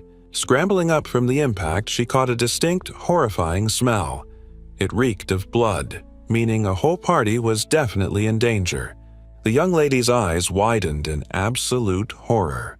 Stumbling through the blood-soaked stone floor, she saw the bodies of the seekers scattered around her. Those fallen adventurers, she realized grimly, were the ones heading for the deepest floors. Clutching her sword, the shaken girl steeled her resolve, ready for a brutal fight. But a massive ogre crashed down, its twin swords slamming into her, crushing her utterly. Turns out the crushing force came from a massive ogre swinging twin swords. Seriously, an ogre? One powerful, muscled arm gripped a sword, ready for another brutal swing. But the young girl's eyes narrowed behind her glasses, her face set with fierce determination. Elsewhere, a distressed seeker flinched, shielding his face from unseen horror. And somehow, she deflected multiple blades at once, blocking the ogre's attack with her sword. The young fighter deflected the huge blades while a panicked guy behind her yelled for her to get back. He shakily agreed. The massive ogre roared, demanding to know who dared face him. The young lady stood ready, coolly introducing herself as just a seeker passing through, adding in surprise, "It can talk." The brute glared, asking if she was challenging him to battle after turning her sword against him. Clashing swords, the small seeker fought the massive ogre, wondering why a monster like this was only on the 3rd floor. Still, he didn't feel too dangerous, she mused, planning to fight a bit, then freeze him with gravity magic and bail if things got dicey. "Sounds like a plan," the young woman agreed inwardly, her grip firm on the sword. "You fool!" the massive brute roared, enraged by her audacity. His heavy swords crashed down onto the stone floor, missing their mark. The small figure moved like lightning, deflecting the ogre's furious swing with her blade. The young lady reached out, concentrating power, feeling a strange throbbing sensation. But despite training, the teenager quickly found her child's body had frustrating limits against this brute. In that case, she decided speed was better, dashing forward under the massive ogre's swinging blade.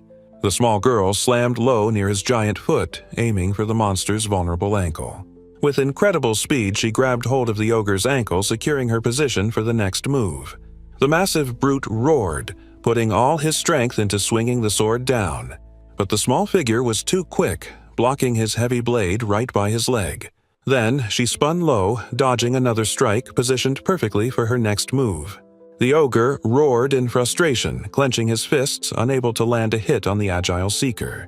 And with a swift motion, the young lady landed a solid kick right into his leg. She dodged his multi-armed assault, breathing a small sigh of relief at the near miss. With a smirk, she noted he only had 3 swords left and expected him to give up soon. The giant brute just stared back, clearly annoyed but begrudgingly agreeing with a simple, "Fine." But then the massive ogre snapped, snarling for her to prove she could take them, ready to fight again. Undeterred, the young lady spun her sword, planning to use gravity magic for speed and power despite her small size. She spun, harnessing the power to increase centrifugal force, aiming for a devastating strike. She gasped, panting hard, clutching her sword tightly after the intense maneuver. The massive brute stumbled backward, clearly stunned and hurt by the unexpected speed. Despite his size, the young girl deflected his furious multi-armed assault with surprising skill. Grinning confidently, she noted out loud that the monster only had 1 sword left. The massive brute roared, absolutely furious, clearly not giving up yet. His huge fist slammed down in frustration, sending debris flying everywhere. But she was too fast, easily dodging the powerful attack and kicking up dust. Her eyes widened slightly behind her glasses, a flicker of surprise crossing her face. As the brute swung his final sword, she zipped in low, preparing for her next move. The giant ogre swung his huge sword, but she was too fast, dodging under the massive blade. While he swung, she kicked him right in the face, sending droplets flying. She used the kick's momentum to spring off him, leaving the brute stumbling backward in surprise.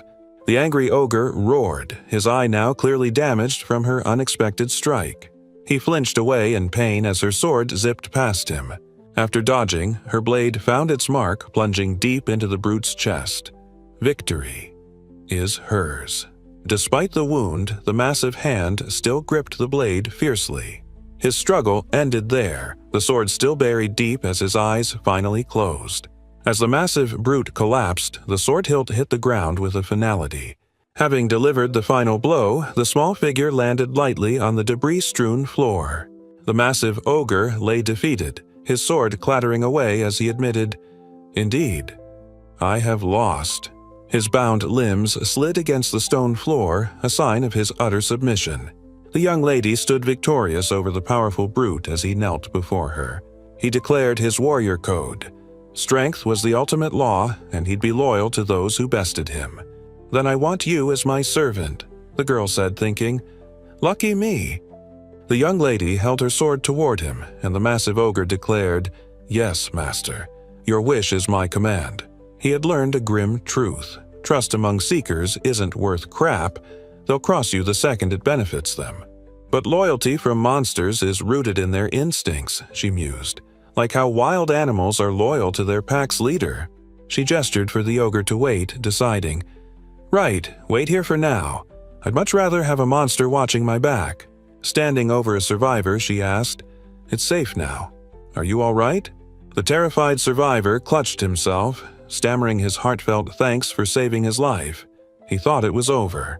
The young vampire, assessing the scene, asked if he was a merchant from Train Industries, the group trying to conquer the dungeon. Introducing herself as Mercedes, a seeker, she stood amidst the bloody aftermath, recognizing the fallen as famous B-rank seekers and demanding to know what happened to the boss. Grinning proudly, the man revealed he was the head of the company. Treen himself, impressed she knew who he was. But his face fell into despair as he explained things were fine until recently. He'd hired the best 12 seekers thinking they'd be sufficient. The monsters got way nastier, and the 10th floor layout was a total maze. Still, the exhausted group pushed on, somehow reaching the final floor. "Turns out that was a totally fatal mistake," he admitted, looking terrified. The young woman thought, "If you tell yourself you can keep going, you're already too far. With strength and gear low, the survivors decided to retreat, sparking chaos. During their frantic escape, they ditched absolutely everything heavy: food, gear, whatever weighed them down. Even starving. He fought his way back up here, the man admitted, clutching his hands in despair. But that relentless monster just kept chasing them the whole way. The young lady confirmed he meant the ogre, and the grateful boss said he'd be dead without her help. That explains why the big brute was all the way up here. He was the one doing the chasing. She realized he must have seemed weak because he fought those 12 B-rank seekers and was left utterly exhausted. Stepping past the scattered bodies, the young woman knew she was lucky to face the brutal ogre when he was already beaten down. The scene revealed the bloody cost of their fight, the ogre's power apparent in the brutalized fallen. The teenager's expression turned thoughtful, acknowledging the sheer difficulty of facing such a monster at full strength. The grateful man profusely thanked her for the rescue, and she agreed to accompany him back to the surface for now. The massive brute stated he was nameless, letting the young lady pick, so she asked him what his name was. The young woman pondered aloud what a good name for the former foe would be. His fierce gaze confirmed his warrior code meant he'd follow whoever bested him in battle. The small figure suddenly recalled a historical warrior famous for wielding many weapons, prompting a realization. With a flash of inspiration, she declared his name was Benkei, which the newly named brute gratefully accepted as a good one. "Okay then, Benkei," the young lady instructed her newly named ogre. "Bring these bodies back to the surface." "Yes, master." One casualty lay crumpled, arrows still piercing his back. Dead they may be, but they couldn't be left here. Turning to the survivor, the young girl asked if the man, Mr. Treen, could possibly stand up. The girl observed the man's frail state, worried he might starve before they ever reached the surface. The rescued boss clutched himself, apologizing sadly. I'm sorry. I appear to be too weak." Concerned about the weakened man, the young lady knelt, reaching into her bag for something. Her hand extended a small pouch toward him, urging, "Eat this, you'll feel better." Taking the bag, the man recoiled, sniffing it with a disgusted look while she turned away, looking embarrassed. He opened it, staring at the dark, lumpy contents and sweating nervously. It's no poop, is it?" She quickly reassured him, "It's not. Don't worry." She sighed, admitting she'd lost her mapping parchment and hadn't gotten anything done, needing provisions and having to leave. The young lady tells the merchant to head up first, while her new ogre servant confirms he's ready to follow her from below. With a quick motion, she leaps upwards, something about the ascent feeling absolutely marvelous. Clutching his cheeks, the rescued man finds the snack shockingly unique, sweet, bitter, and weirdly familiar. The girl casually asks if he devoured them all, and he frantically demands the name of this amazing concoction and where she found it. Looking a bit sheepish, she explains she made it from cocoa beans, calling it chocolate, completely blowing the boss's mind. Mr. Train pondered, his expression suggesting a scheme was brewing behind the polite facade. He grabbed her arm, eager to make an offer, but she coolly insisted they wait until they were outside. Stepping out of the dungeon entrance, the young lady left the darkness behind with a small creak of the door. Back at the guild, the overly enthusiastic receptionist welcomed her, but the young lady needed to postpone her mapping job. She explained the problem. Her mapping parchment got totally ruined, and she needed replacements but was told she had plenty of time. The sharp-dressed woman told the young lady where to find replacements, offering tons of the stuff. Stepping over to the job board area, she scanned the vicinity with her glasses. Her hand reached into a basket, retrieving a rolled-up sheet of parchment. The young vampire looked over the document, realizing parchment here was made from monster hide. She recalled how sheepskin scarcity in her past life made paper, like Bibles, incredibly precious. Monsters in dungeons spawn forever, apparently, meaning their hides provide endless, cheap parchment materials. Looking at the job board, she let out a surprised gasp, realizing something unexpected about the tasks. Turns out, seeker jobs weren't just about slaying monsters, but capturing them for pets or hunting them for food. Her eyes widened slightly behind her glasses, clearly processing this strange new perspective. So that's it, she thought, understanding that monsters are basically walking, talking resource piles. Monsters weren't just foes. Harvesting resources from them gave dungeons extraordinary value, a value immense enough to potentially impact a nation's influence and politics under the full moon. Meanwhile, deep inside the dungeon, a skeleton warrior faced a massive ram monster head-on. Someone offered a simple, "This way, please." Leading the young lady through a fancy entrance, a maid announced, "Mr. Train is inside."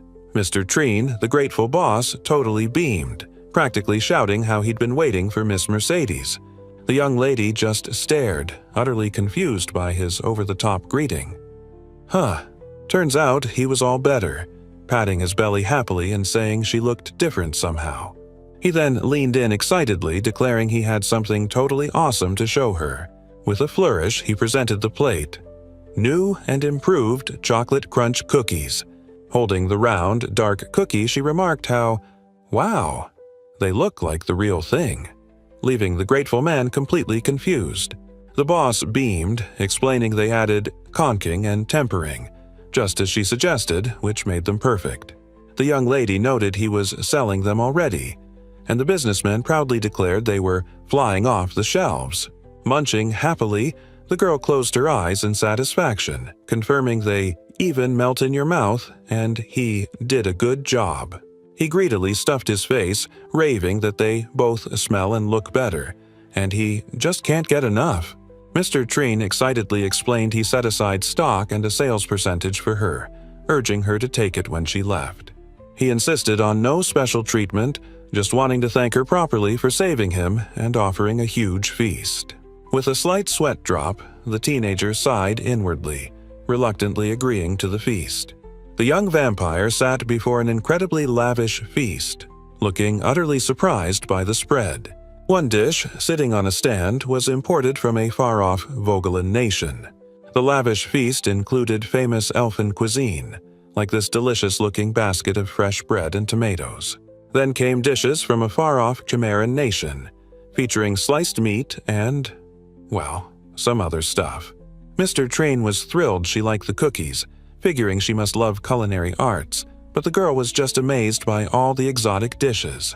Examining a loaf, the young lady realized even the bread was imported, noting with surprise that it was white bread. The grateful boss explained their vampire continent is so dry they struggle to grow wheat, managing only potatoes. Apparently, blood is their nation's only major food, which means they don't really have their own cuisine to speak of. Train explained the government keeps food prices low to avoid starvation, making it tough to turn a profit, especially in the super-competitive blood market. That's why his company dove into importing luxury goods for rich folks, trying to make money when the local food market was a bust. Meanwhile, she seemed utterly delighted by all the exotic dishes, happily tasting something from the feast. But lately, he admitted, wars between neighboring countries had messed up shipping routes, causing prices to go up everywhere.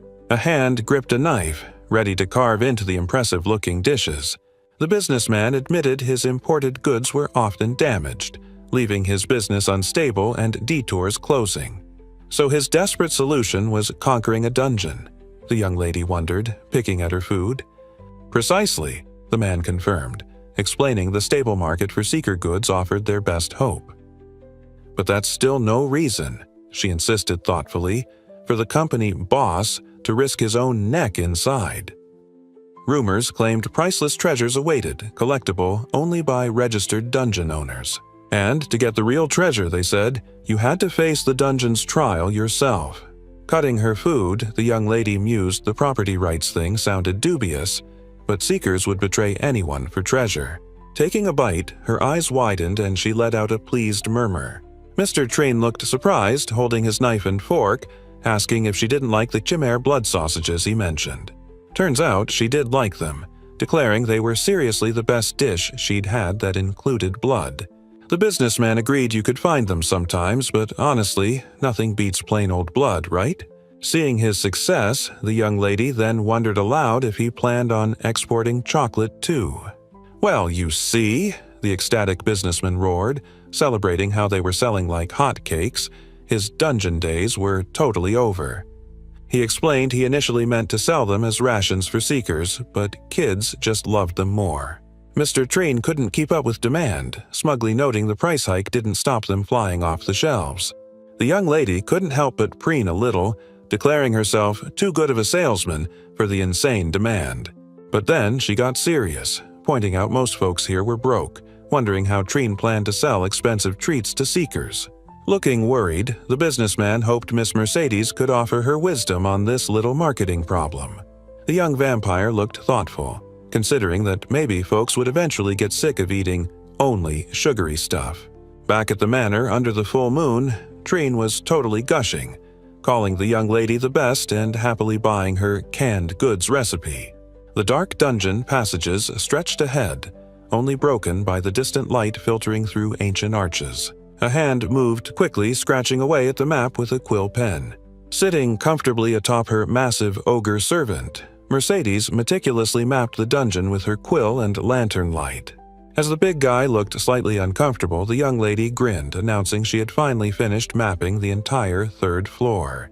Sitting atop her massive ogre servant, she noted the floor was huge and intricate, taking longer than expected, needing eyes over echolocation. The big brute pointed out the lower floors were more complicated, adding that hauling him around wasn't helping their mapping speed.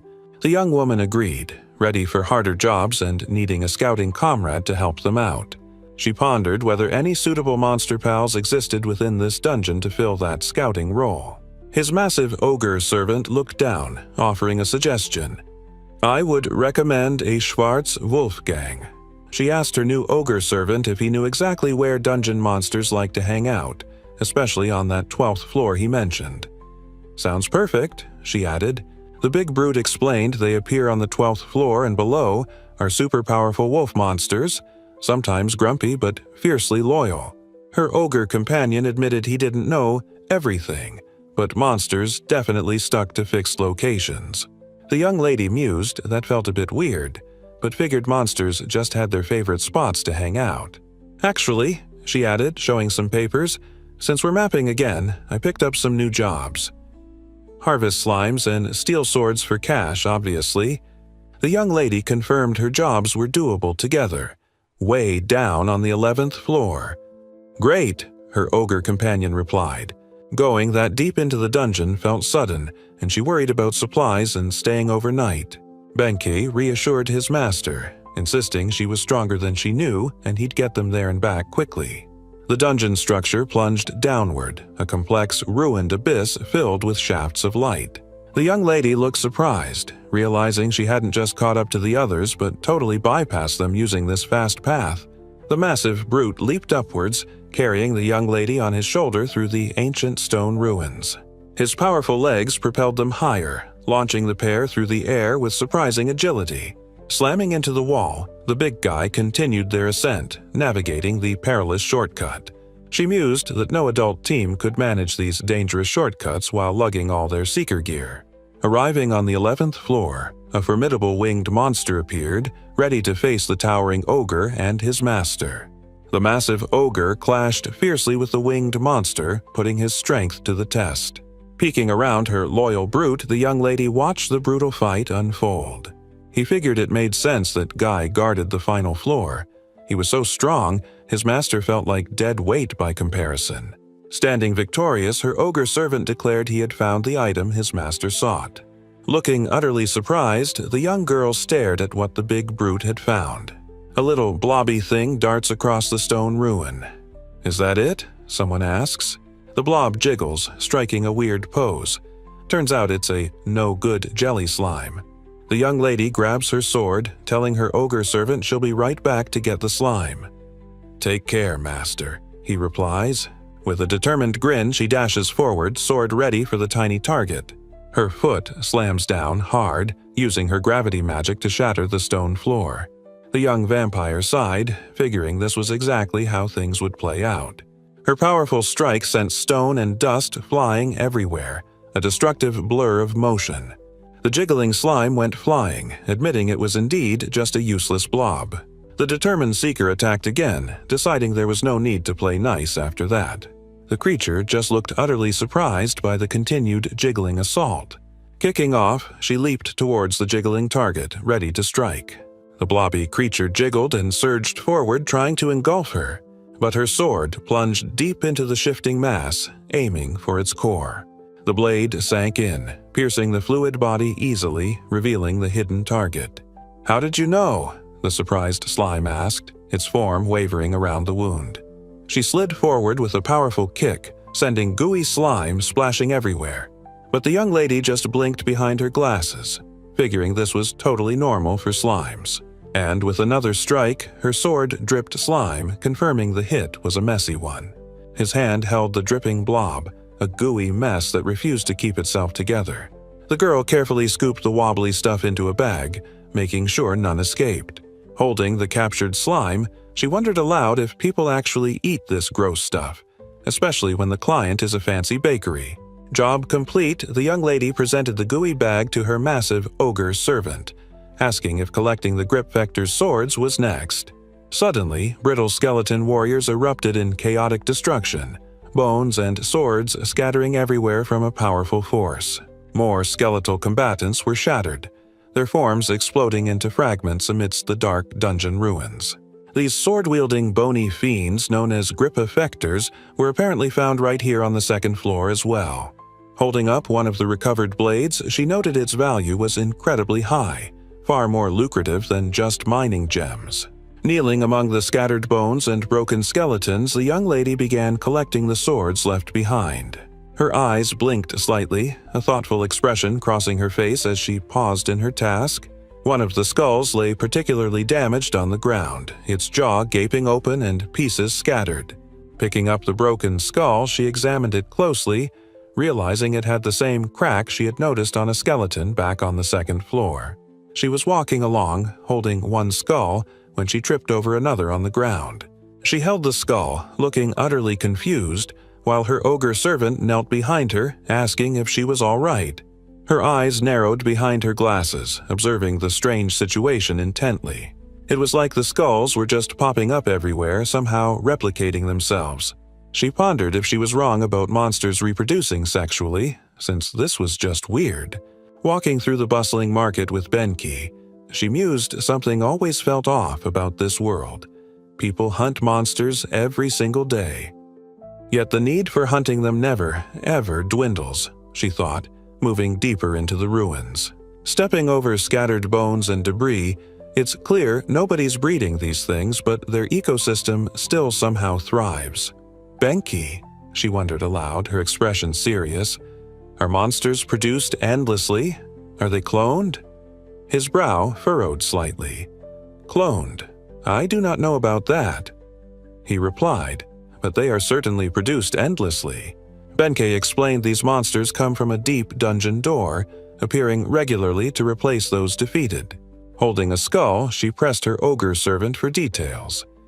And what lies beyond that door? On the other side, Benki replied, is another door and a narrow passage, though he didn't know what lay beyond it. The young lady looked thoughtful, processing the strange origin of the monsters and what that hidden passage might mean. Her massive ogre servant then offered to lead them directly to the area most likely to encounter a Schwartz Wolfgang. That'd be great, she agreed. Mercedes tells her ogre servant she has everything needed now, and they should hurry onward. The ruined stone passage stretched ahead, leading them further down into the dungeon's depths. His massive ogre companion explained that defeating a monster just meant it would be replaced by another right there. Basically, their conversation continued as they walked along the rough stone floor. Looking thoughtful, Mercedes realized it was exactly like an RPG where monsters just endlessly spawned on the map. Benkai explained dungeons suddenly appear and endlessly produce monsters from a mysterious door. Staring intently, the young lady pondered the purpose of these endlessly spawning dungeon creatures. Dashing forward, the massive brute and his young master continued deeper into the ruins. Then, a heavy, clawed foot landed nearby with a solid thud on the stone. Looking up intently, the girl asked if that was the Schwartz Wolfgang they sought. "Flames, you said?" the young lady asked, confirming she couldn't use fire magic and they should capture it instead. Her massive companion corrected her, insisting it was a werewolf rot, a monster as fierce as fire itself. Then the beast lunged, a blur of teeth and claws aimed directly at the small figure. But the young adventurer met the attack head-on, blocking the monster's powerful strike with her sword. Gripping her blade tight, she stared down the raging beast, the intense confrontation just beginning. A lightning-fast sword swing cut through the air with incredible force. The snarling wolf monster reeled back, black blood spurting violently from the strike. His massive ogre servant roared in fury, yelling out for his master in distress. Covered in the beast's black splatter, she coolly insisted, "Don't worry, it's not my blood." With the creature collapsing behind them, she stood ready as the brute simply replied, "Right, master." The wounded beast lay low, blood dripping heavily onto the stone floor. But the creature suddenly surged up, ready to fight despite its injury. Teeth bared, the fierce animal snarled, its eyes burning with rage. The snarling wolf moved, prompting someone to ask if this was the one they sought.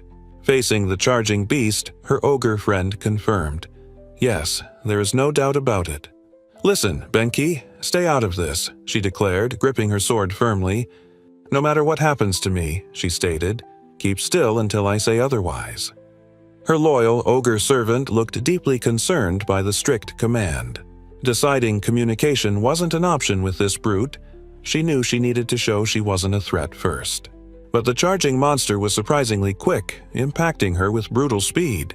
The young lady, hooded, reacted instantly. That thing was seriously fast. With a brutal slash, the bleeding wolf monster lashed out. The creature's jaw clenched hard, blood dripping onto the stone floor. Nearby, the massive ogre servant watched the brutal exchange with worry.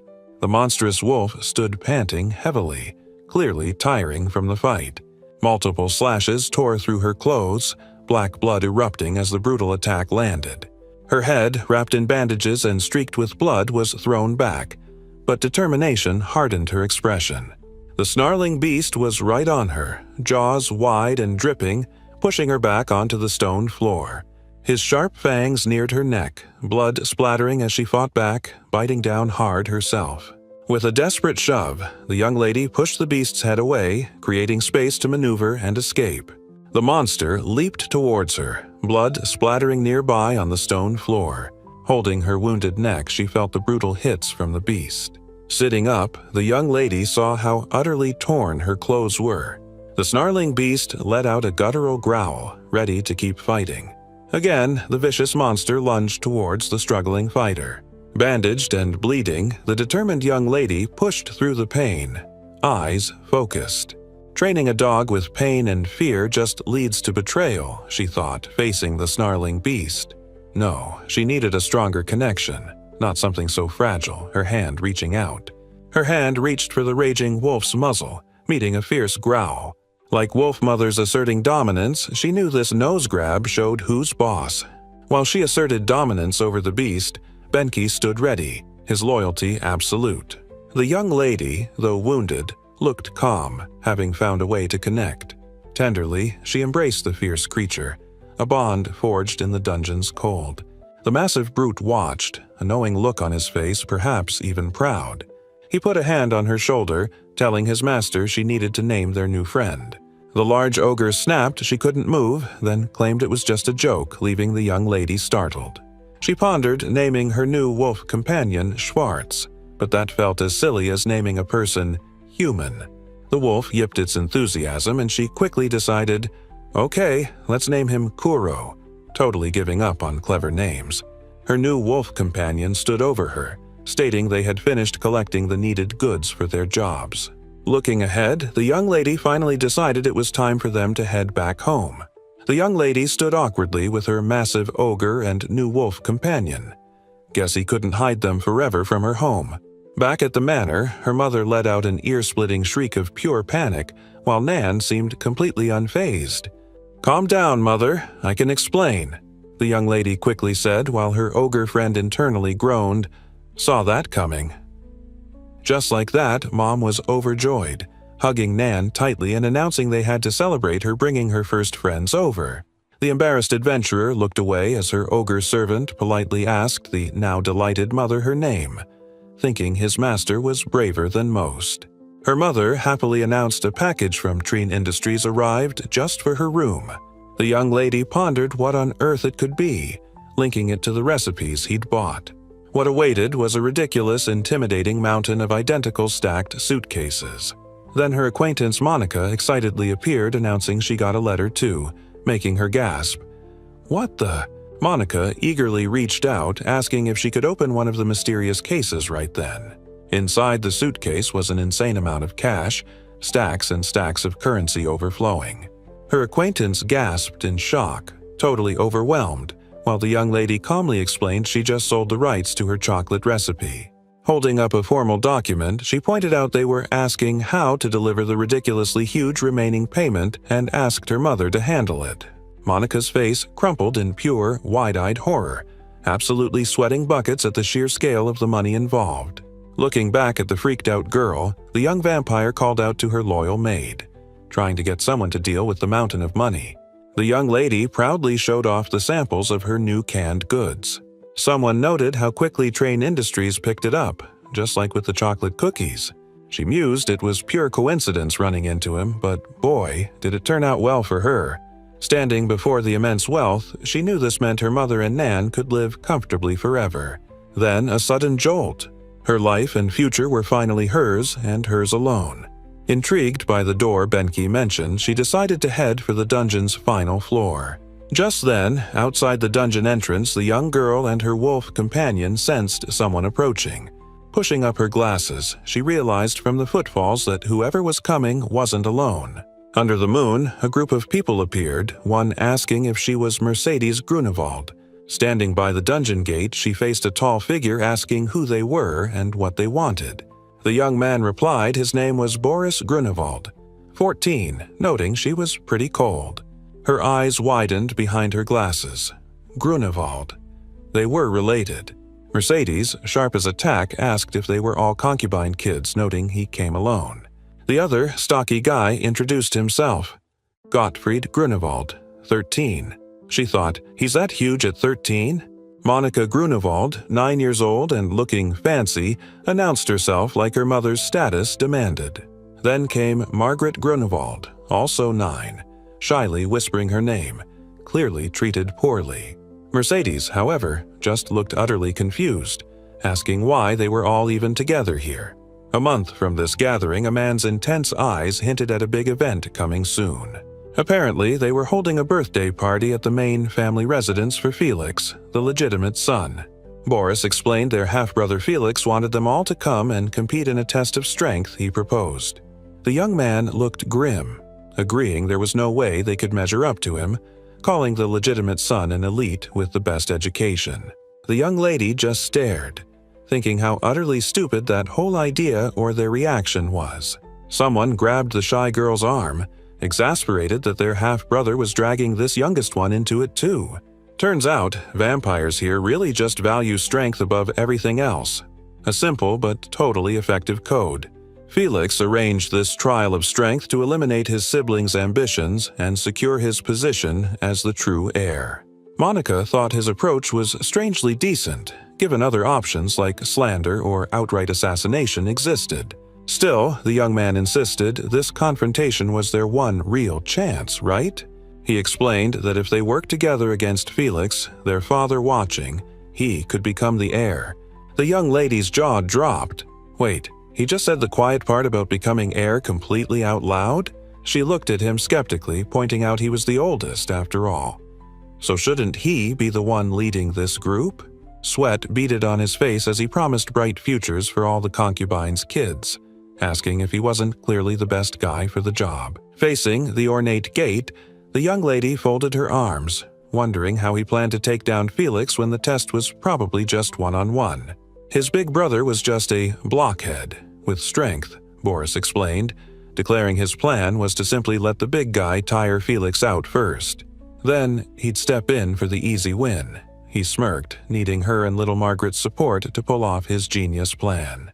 So Boris's brilliant plan involved handing out tiny blow darts as weapons. His nervous little sister clutched a dart, looking utterly uncomfortable with the whole situation. Meanwhile, the young seeker just sighed, rubbing her temple behind her glasses. Seriously, a blow dart? That was the weapon of choice for this supposed power play? The guy had zero idea how strong Felix was, totally ignoring how useless blow darts are, clearly not thinking this through. Boris smugly declared their brother was too weak and clean-handed to ever run a fiefdom. Meanwhile, the young lady thought family feuds were pointless and Felix actually seemed better suited for the heir role. Turning away, the seeker just mumbled she didn't care who became heir, making her brother absolutely yell in surprise. With a casual wave, she simply told the guy to do whatever he wanted. Her brother just stood there, gritting his teeth in sheer frustration. Frustrated by her refusal, the young man lunged, grabbing her arm forcefully in the garden. Holding her arm tightly, he commanded her to obey me, stressing it affected their futures. His face twisted in rage, declaring he wouldn't take no for an answer from his sister. But the small figure unleashed a sudden blast of force, sending rubble flying and making her brother flinch back in shock. Despite the show of power, she just looked back at him and simply replied, "No." The younger girl offered a small, pointed object to her brother, looking utterly shocked by his reaction. Then, the older guy beside him suddenly grabbed his arm and yanked him away, scattering dust. The little girl just stood there, bright red and completely flustered by the sudden commotion. The young lady's eyes narrowed with fierce resolve. "I'm not leaving my future in the hands of someone else." Under the full moon, the older brother awkwardly wiped his face, clearly annoyed by his companion's antics and her refusal. The little girl ran away crying, fleeing the scene upset and confused after the rejection, calling out, The younger girl looked back at the receding figures, unsure what just happened. Her older half-sister warned the child, advising her to cut ties with the leader Boris, calling him bad news. Facing the full moon, the little one wondered why he picked them, and the seeker explained it was because their father cared least about them. They walked away, the younger girl realizing they'd be blamed and kicked out if the heir plan failed, despite having no real choice. The little girl looked distressed, knowing she had no choice but was stuck. Margaret looked completely flustered, groaning internally as her older half-sister spoke her name in surprise. Her half-sister offered comfort, telling the distressed child not to worry, who then apologized sadly. Standing outside, the young girl shyly asked to share some with her mom, but the seeker just gave her the whole bag. The younger girl gasped, surprised these expensive treats were free, while the seeker was just glad she didn't call them poop. Two figures stood near the manor wall, one small, the other taller and tailed. Her face was nervous but determined. The young girl replied, "Yes," to the proposal. The young lady noticed the poor living conditions, wondering about their situation. "I take it you live quite poorly?" she asked. The reason was simple. Her mother was sick, stuck in bed for a long time with no help from their father. And so, the brothers found the young girl and her weakened mother lying in bed in the dilapidated manor. The younger girl blushed, admitting she said no at first, but Boris lent money for a doctor. Standing near gravestones, the young lady finally understood why the other girl felt she had no choice. She mused they came from similar places, but her past life knowledge was her weapon against making that same desperate choice. The older girl sighed. Since the younger one was too young to work, she'd be totally trapped if nothing changed. Looking determined, the young seeker asked if she had any skills at all, hinting that help might be possible. The younger girl lit up, declaring she could draw pictures, doing it every single day, and explaining why she draws the things that need exterminating near their house, outnumbering people in the country. And then, seeing drawings of crab and furry toothy things, the seeker gasped, "These are monsters!" Holding the pictures, the young lady admitted she didn't know their names and couldn't read or write what they were. But then, a brilliant idea struck the young seeker, grinning deviously at the drawings. "We can sell these!" They're just pictures of ordinary monsters. Stark dungeon stairs lay utterly destroyed. Dungeon monster pictures, though, those would be valuable.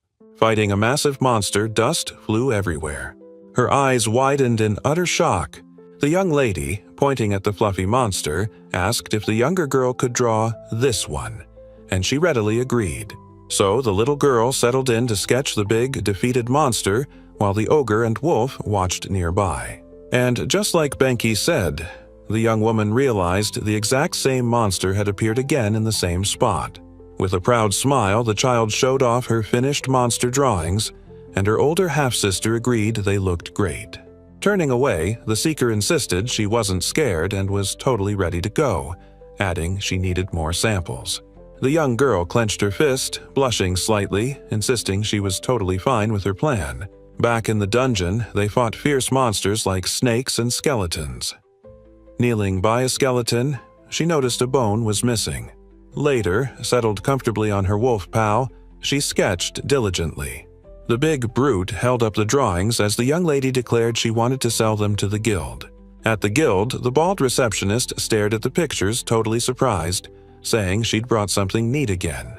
The girl explained these detailed monster diagrams should totally prevent arguments between seekers doing jobs. The receptionist explained it's tough because some monsters look alike or mimic others, making them hard to describe in words. That's a big deal, she added, because some seekers have the skills but can't read, limiting their job options. Totally excited, the woman gasped, "Wait here, hun," and declared she'd go talk to the boss right away. Meanwhile, the little girl herself worried about literacy, remembering she couldn't read or write. Her older half-sister, wearing her glasses, thought that reading was definitely a necessary skill if you wanted to make money. The sharp-dressed woman returned, winking, declaring they'd totally buy the monster drawings.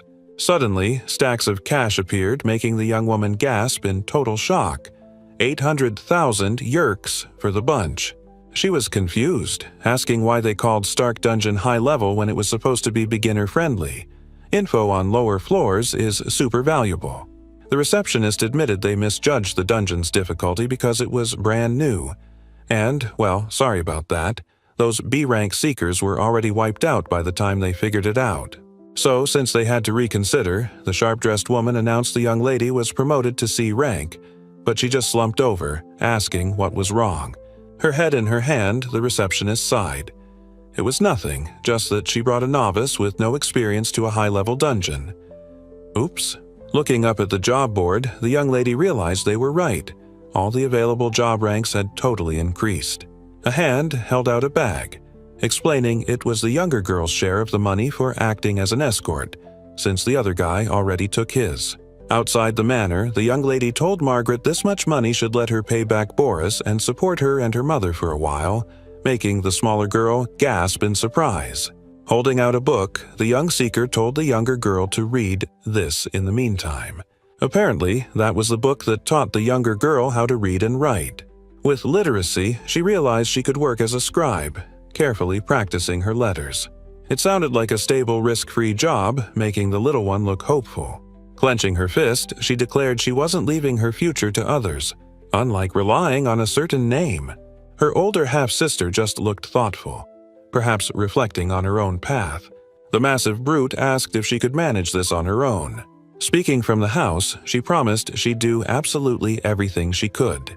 A long shadow fell across the overgrown path as time passed. Her companion sat nearby as the young lady looked up in utter surprise, asking, "What?" As he carried her through the night, the massive brute told her, "You're very kind, master." The young lady knew she couldn't support her half-sister, insisting the kid needed to stand on her own. Sitting tall on her faithful ogre, she heard she wasn't obligated to help, but that very choice defined her character. Under the full moon, her wolf companion darted through the trees, alert and watchful. Back at the family estate, a massive brute clashed swords with someone skilled enough to block him.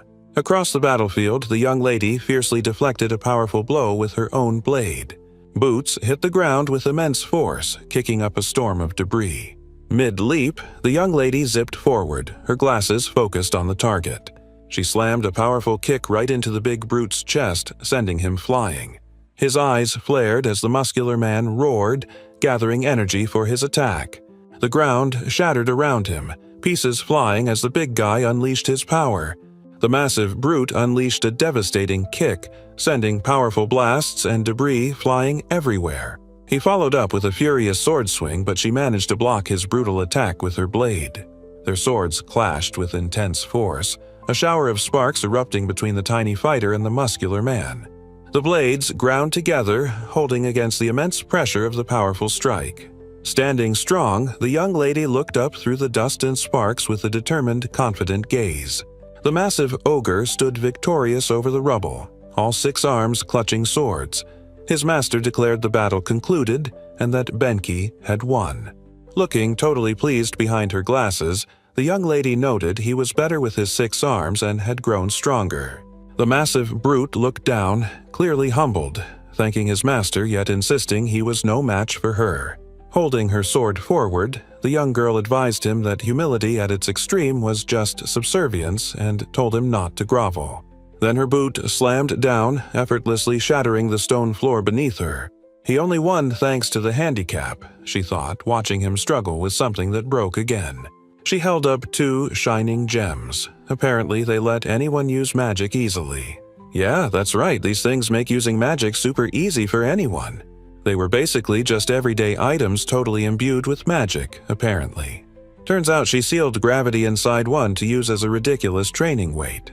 Her massive brute servant noted that given her power, the sword was reaching its limit. The young lady agreed it helped her gain muscle, but the blade was mostly gone. Her massive companion advised switching to a hammer or axe, suggesting they could handle her full-strength swings. That sounds like a good idea, the young lady mused to her wolf pal, noting it would probably mesh better with her gravity magic too. The seeker admitted close combat was her weak spot, something she'd rather avoid, wondering if a spear could extend her reach. The young lady thought she might try using something like a shield, noting that was probably the opposite for her massive brute, who agreed as her loyal wolf yipped. Petting her wolf companion, the young lady mused his speed was his strength and he was perfect as he was. The wolf looked thrilled and she sighed, promising him a claw sharpener and a brush. Under the full moon, the young seeker decided her ordered items must be ready, and she needed to go to town to prepare for the final floor, and her wolf friend agreed. The town was bustling, its lively market street lined with familiar half-timbered buildings under the night sky. Her brow furrowed slightly, thinking to herself, you've never seen anything like it. As something caught her attention. A vendor enthusiastically pitched new train-canned goods, claiming they literally lock time in tin. One nervous young man balked, insisting he wasn't a seeker and didn't need food that lasted forever. Meanwhile, the young lady, looking utterly smug, thought canning was efficient and prices wouldn't get crazy like chocolate, just as someone asked for 10. Nearby, shoppers saw an investment, telling each other to buy the cheap cans now, especially considering how much chocolate costs. The young vampire looked utterly smug, as someone nearby called her a damn brat, making her decide it was definitely time to head home. Stepping inside the shop, she and her wolf were warmly greeted by a friendly blacksmith who declared they'd been waiting for Miss Mercedes. And holy cow, there stood her ogre servant, now absolutely decked out in custom-made, multi-armed plate armor. Checking on the massive brute, she asked if the new gear was too heavy, relieved when he confirmed it fit perfectly. Benki respectfully addressed his master, confirming these were the items she'd ordered and insisting the heavy armor would absolutely not hinder him. The young lady explained she'd considered a shield, but armor was better for using all his glorious arms. Her massive ogre companion was totally stoked about his new armor, calling it magnificent while the young lady looked unsure. The blacksmith asked if the young lady needed anything else, and she promptly inquired about seeing the weapons. Across the shop, a huge rack was filled with all sorts of arms, axes, swords, shields, and polearms galore. He directed her towards a section, mentioning those were the lighter options typically suited for women. Pulling at her scarf, the teenager looked towards the rack, pondering the choices before her. Arms crossed, the young lady looked ready to make a serious choice. A muscular man asked if she was Miss Mercedes. She realized halberds were perfect, combining spear reach and axe sharpness, finding them totally cool. An ornate halberd stood there looking sharp and gleaming. Pointing, she announced she'd take that one, surprising the man who asked about checking price or quality. Reaching for her chosen weapon, the young adventurer ignored the blacksmith's warning it was one of the heaviest. With surprising ease, the girl lifted the massive halberd high above her head. "Weight isn't a problem," the teenager casually replied, eyes on the weapon. "Is it sturdy?" The blacksmith looked stunned. "Yes," the muscular man beamed, explaining it was the halberd Wertzeit, forged from God-given material. Wertzeit, the young vampire mused, remembering it was supposedly tougher than diamonds. Sounds reliable. He admitted he wasn't sure if the divine material was truly in it, but she insisted it felt sturdy and told him to test swing it. Okay, the blacksmith agreed, deciding to try it out on a practice dummy. But the young lady took the stance herself, ready to test her new weapon. She put her full force into a powerful swing, sending the heavy halberd whirling, liking how gravity worked with it. The young vampire looked pleased. The halberd definitely felt better than a sword when channeling her gravity magic. She swung the massive halberd, wondering how its cutting power stacked up. Her ogre and wolf companions looked slightly unnerved by the demonstration. With immense force, the halberd slammed down, completely shattering the floor. The young seeker leaned on her weapon, looking totally exhausted after that explosive swing. People outside the shop gaped, hearing she needed to pay for the halberd and the destroyed floor. Stark Dungeon loomed, calling the adventurer back into its depths. Slinging her heavy pack, the young lady prepared for the journey ahead. Her hands worked diligently, tying the sturdy laces on her boots.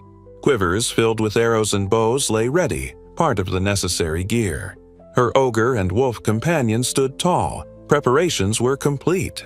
Mounted on Kuro, she told Benki to lead the way deeper into the dungeon. He readily agreed. Her eyes were set. They were absolutely headed for the final floor now. "Let's go," she declared, ready to dive right into the pits of hell for the truth behind that door. Using her gravity magic, she planned to shorten the route and save stamina for whatever lay beyond the final door. They paused, arrows stuck in the brute's armor after dealing with some weird little bouncing monsters. Standing before a massive drake protecting its eggs, the plan was to conserve stamina and limit their encounters with dangerous dungeon residents like this giant brute.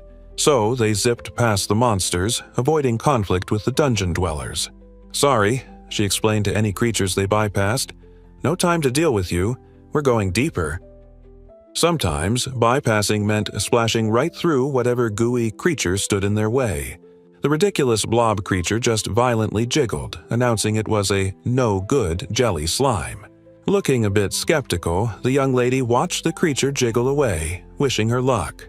They set up camp, heating a large pot over a crackling fire in the dungeon ruins. Sipping her drink, the young vampire noted they'd only reached the 15th floor, surprised they weren't deeper.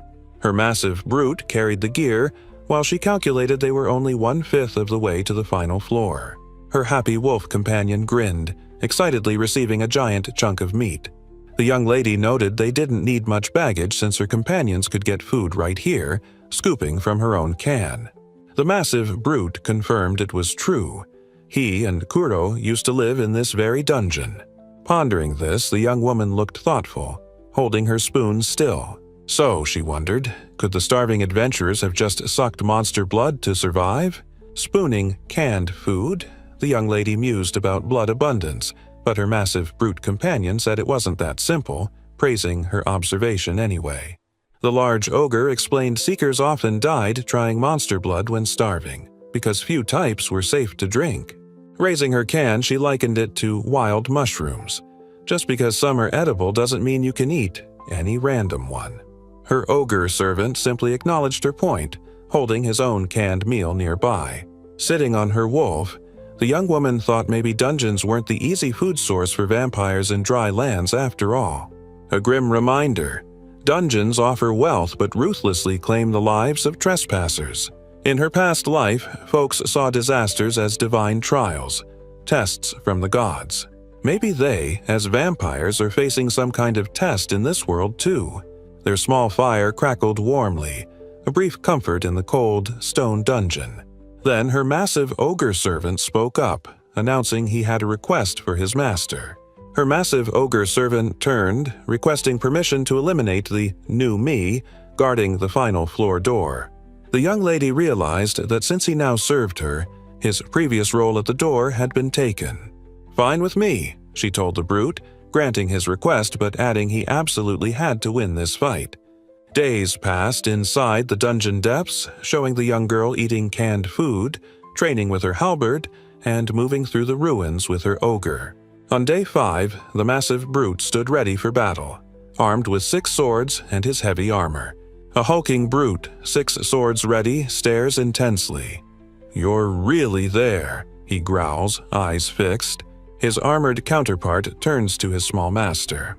"Master," he says, "go ahead. I'll leave this to you." Swords flash and sparks fly as the 2 massive ogre-like figures clash in a brutal dance of steel. The one in dark armor pauses, blade ready, questioning his opponent. "Are you... me?" The shirtless warrior stands firm, roaring his challenge. "No matter who you are, you shall not pass." The shirtless brute charged, roaring a challenge to duel the armored giant. Swords clashed and sparks flew as the armored ogre blocked furiously, his gear giving him the edge. But the young lady watched, observing that the other ogre's fighting skills had improved dramatically too. The brutal duel continued, force meeting force in a flurry of powerful blows and shattering stone. Amidst the chaos, a harsh slash connected, sending blood spurting from the shirtless ogre's shoulder. The shirtless ogre retaliated fiercely, his blade striking hard amidst sparks and flying debris. Then the shirtless brute finally collapsed onto the ground, his makeshift armor splintering apart from the impacts. Her faithful ogre companion admitted he hadn't realized how weak he was before meeting her. Indeed, she told him, insisting he hadn't been weak, just hadn't gotten stronger yet. But their celebration was cut short as her wolf companion sniffed the air, alerted by sounds from the entrance. The determined trio moved deeper into the dark, mysterious dungeon. This was the path monsters used for endless production, ending with another mysterious door. It was exactly as her big brute companion had described. The path continued deeper. This strange, glowing path felt like a mythical river where monsters got new life before entering the dungeon. Standing before the final door, her loyal ogre admitted even he didn't know what lay beyond. Right. It's time to head inside, pushing open the creaking door to the unknown. Stepping through, they entered a massive, sunlit hall, ancient and imposing, her loyal companions by her side. But her massive ogre companion announced, "Now there are 2 doors," earning a shocked gasp from the young lady. Then a voice echoed, declaring, "You have done well to reach this place, Seeker," startling the small adventurer. Looking around, she wondered, "But I don't see or sense anyone here," and couldn't tell if the voice was a boy or woman. 2 paths appeared before the young woman, the voice explaining she could only open one. An ornate symbol heralded the voice's otherworldly message to the seeker. One door was ornate and safe. The voice declared the struggle for this path was already won. But the dark door promised truth through grueling trial. Victory meant gaining insight into this world. Intricate patterns adorned the surface of the ornate door, complex and detailed. The mysterious voice explained, "You only have one chance to open the door to truth," warning that choosing the gold door means losing all memory of the black one forever.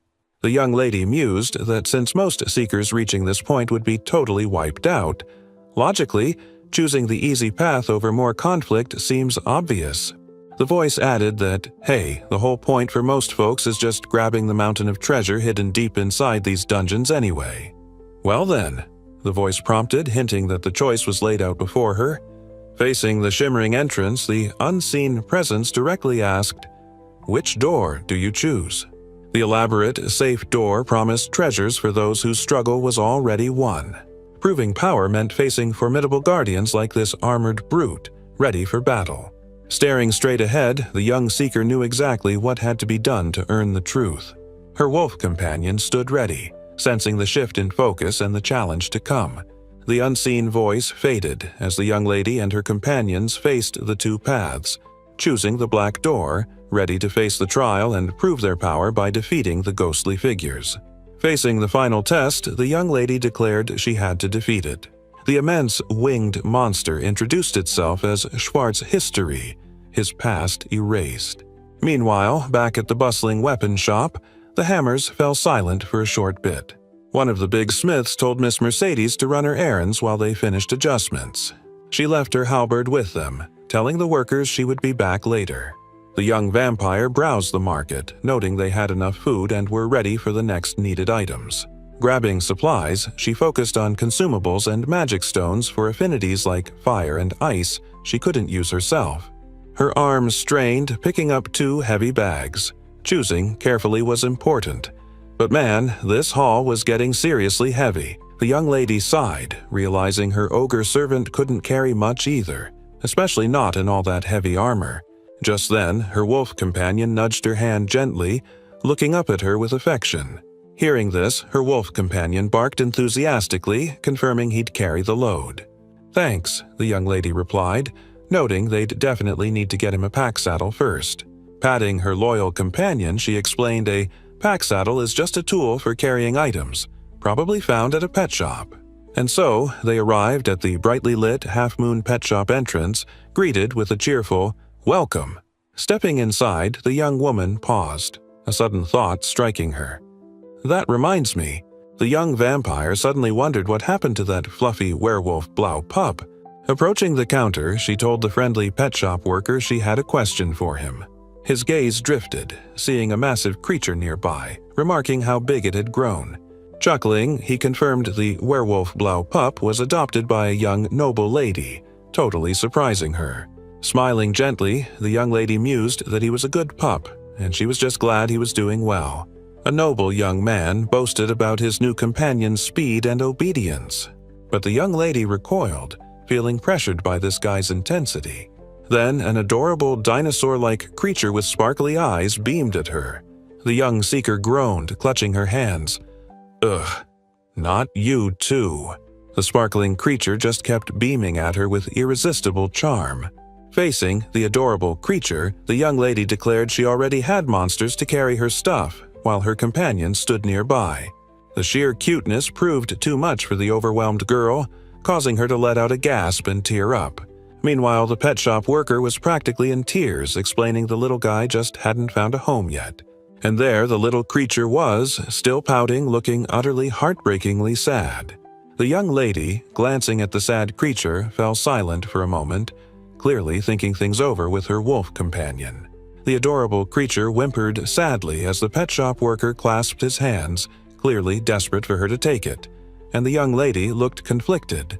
Under the full moon, a sudden commotion erupted from the manor entrance, announcing someone's rather dramatic arrival. She remembered a time grinning beside a similar creature, while someone nervously gifted it as a guard dog, saying she could name him and he'd be gone for work. Standing with her massive ogre and wolf companions, the young lady mused it was a total mystery why her mother couldn't handle bugs but was completely okay with these guys.